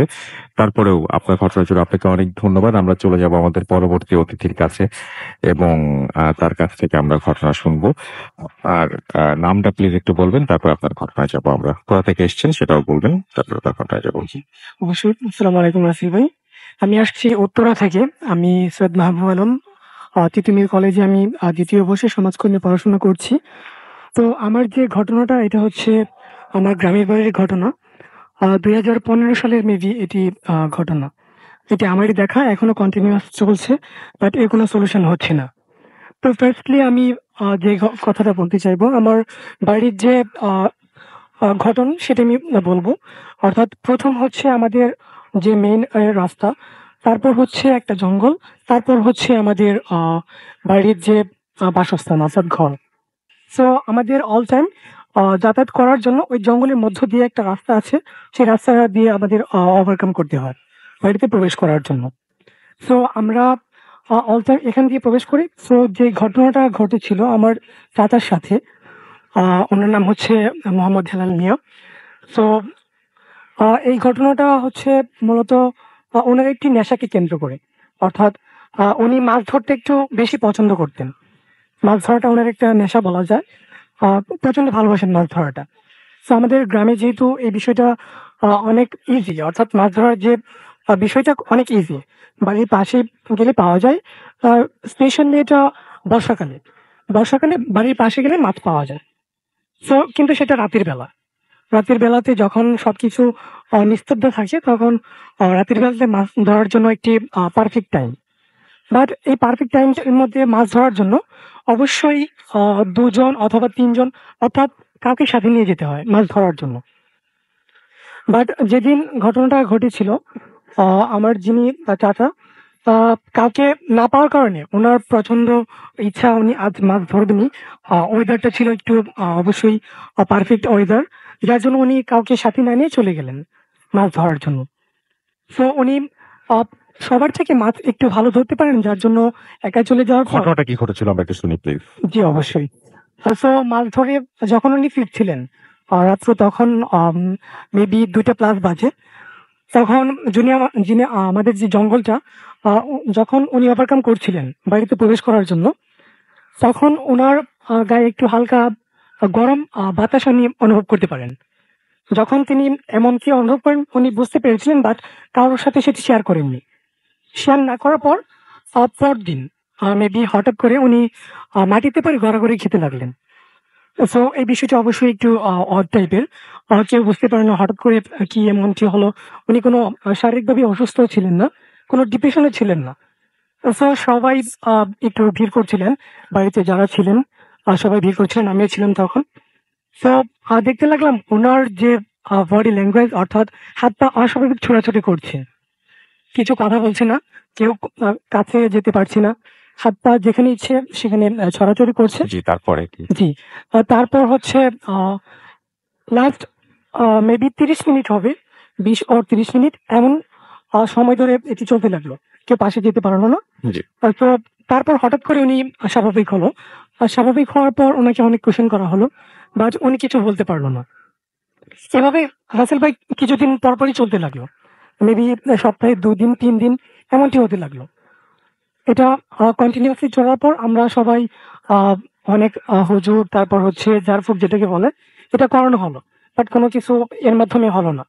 নেওয়ার পর ওনাকে যেমন কন্টিনিউয়াসলি চলতে লাগলো, তখন ওনাকে জিজ্ঞাসা করা হলো যে আসলে তোমার কেমন ফিলটা হয়, তুমি কোনো কিছু কি মনে করতে পারছো না? তখন উনি আমাদের সাথে একটুটুকু শেয়ার করতে পারেন যে আমি দেখতে পাই যখন এই প্রবলেমটা হয় আমার, আমার সামনে একটা অনেক সুন্দর ফর্সা মহিলা লাল শাড়ি পরা থাকে। তো ওনাকে দেখার পর আমি আর কিছু বলতে পারি না। বাট এটা যখন হওয়ার পর ওনার শরীরে প্রচন্ড ব্যথা থাকে, এটা কয়েকদিন পর্যন্তই থাকে ব্যথাটা, বাট কোনো সলিউশন হয় না। এমনটি হওয়ার পর আমরা যখন এই প্রবলেমটা হয়, তখন অনেকে অনেক কোয়েশ্চেন করে, তখন একটু একটু অ্যান্সার করে, একটু রেসপন্স আমাদের কথার মধ্যে করে। তো প্রথমে জিজ্ঞাসা করলো, আচ্ছা আসলে কেন এই প্রবলেমটা হচ্ছে, কেন তুমি ওনাকে কষ্ট দিচ্ছ, কি প্রবলেম, যদি আমাদের সাথে শেয়ার করতে হয়তো বা আমরা তোমাদের সেই প্রবলেমটা ফুলফিল করার চেষ্টা করতাম। এর ফলে তো আমাদের সবারই কষ্ট হচ্ছে, ওনারও কষ্ট হচ্ছে, বাট কোনো সলিউশন আসছে না। তখন উনি ওনার নামটা বলে বলে ওনার নাম হচ্ছে জিগরুনি, ওনার ধর্ম হচ্ছে মুচি যেটাকে বলে। সো ওনারা বলে আমরা হচ্ছে 7 বোন, আমাদের বাসস্থান ছিল তোদের যে বাড়ির পাশে একটা বটগাছ ছিল বড়, আমরা সেখানেই থাকতাম। বাট এই বটগাছটা হঠাৎ কাটার ফলে আমাদের যে বাসস্থান ছিল, সে বাসস্থানটা আমরা হারিয়েছি। যার ফলে তোদের যে জঙ্গলের মধ্যে শেওড়া গাছটা ছিল, সেখানে আমরা আসার পর ওকে দেখে অনেক ভালো লাগছে, ওকে দেখে অনেক ভালো লাগার জন্য আমরা ওর কাছে আসছি। তো তোরা আমাকে ডিস্টার্ব করিস না, আমার যখন ইচ্ছে হবে, আমাদের যখন ইচ্ছে হবে আসবো, তোরা আমাদের এখান থেকে তাড়াতে পারবি না। তো শুধু শুধু তোরা তোদের টাইম ওয়েস্ট করবি, তোদের কোনো তারপরে ফল কি হবে হলো না। ভাইয়া? জি। এরপর হচ্ছে আমরা এভাবেই চলতে লাগলাম, বাট কোনো প্রতিকার হচ্ছে না। জি। একদিনকার ঘটনা, উনি ওনার এক আত্মীয়ের বাড়িতে গেলেন, একা গেলেন বেড়ানোর জন্য। সো যেহেতু কেউ সাথে যাননি, জি। হঠাৎ রাতের বেলা ওনারা আমাদের কল করলেন। রাত তখন 10টা প্লাস। তখন বাড়িতে কল করার পর বললো যে ওনার তো এমন কোনো প্রবলেম আমরা জানি না, বাট এখন তো উনি দেখছি হাত পা ছোড়াছড়ি করছে, কেউ পাশে যেতে পারছে না, একটা অস্বাভাবিক পরিস্থিতি। তো তখন আমার এক ভাই ছিল, জি। চাচাতো ভাই মাসুম, আরেকটা ছিল শফিক, এবং আমি। স্পেশালি আরেকটা রাসেল ভাই, আমি কথাটা বলতে ভুলে গেছি যে যখন এই প্রবলেমটা ওনার হয়, তখন শুধুমাত্র ওনার যে স্ত্রী অর্থাৎ আমার চাচি, উনি একটু পাশে গিয়ে কথা বলতে পারেন। যে প্রবলেমগুলো যেগুলো উনি বলেন, এগুলো উনি ওনার হাতে দিতে পারেন, বাট ওনার পাশে আর কেউ যেতে পারেন না। সো ওনার যখন এই প্রবলেমটা হয়, তখন স্পেশালি পান খাওয়াটা অনেক বেড়ে যায়। অদ্ভুত টাইপের পান খাওয়া, অদ্ভুত টাইপের সিগারেট খাওয়া, অনেক টাইপ। এমনকি যে পান খাওয়াটা স্বাভাবিক মানুষের পক্ষে কখনোই সম্ভব বুঝতে না। পেরেছি। মানে কিভাবে সলিউশন হলো বা কি মানে ঘটনাটা আমাদেরকে একটু জি, বলেন জি। please। আর তারপর আমরা রাত 10টা বাজে, তো কল করার পর আমরা তখনই গেলাম। গ্রামের রাস্তা অবশ্যই আপনার জানা থাকবে, খুবই বাজে পরিস্থিতি, বাট তারপর আমাদের যেতে হলো। যাওয়ার পর সেখানে আমরা যে চাচিকে নিয়ে গিয়ে আমাদের সাথে ছিল, উনি একটু পাশে গেলেন, পাশে গিয়ে কথা বললেন। তখন যে উনি পান চাচ্ছিল, সিগারেট চাচ্ছিল, এগুলো উনি দিলেন। দেওয়ার পর 20 or 25 মিনিট পর উনি আহ, মোটামুটি যে স্বাভাবিক অবস্থা সেটা ফিরে আসলো। ফিরে আসার পর এর কিছুদিন পর ওনার চোখে প্রবলেম হতে লাগলো, মাথা ব্যথা হতে লাগলো। মাথা ব্যথাটা অস্বাভাবিক পরিস্থিতি। তারপর আমাদের ময়মনসিংহ যে মেডিকেল আছে, সেখানে আমরা ওনাকে নিয়ে আসার পর ট্রিটমেন্ট করানোর পর, বাট হঠাৎ এটি ইনক্রিজ না হওয়ার পর এটা আরো খারাপের দিকে যাচ্ছে, অর্থাৎ চোখের নিচের দিকে পুরা হয়ে যাচ্ছে। এভাবে চোখগুলো ফুলে যেতে লাগলো। বাট অনেকদিন ট্রিটমেন্ট করার পর ওনার চোখগুলো একটু জি এখন ভালো আছে, বাট ওনার চশমা ব্যবহার করতে হয় এখন। এভাবে কন্টিনিউয়াসলি অনেক প্রায় 1 বছর চলতে লাগলো, তারপর কোনো সলিউশন হয়নি। সলিউশন না হওয়ার পর এভাবে যখন চলতে লাগলো, আমরা মোটামুটি এখন ইজিলি আমরা মানিয়ে নিচ্ছি এর সাথে। থ্যাংক ইউ, ধন্যবাদ আপনাকে। আমরা একটা ছোট্ট বিরতিতে যাব, বিরতির পরে আবারও ফিরে আসব এবং সেই পর্যন্ত আমাদের সঙ্গে থাকুন। Stay tune two radio food creator FM.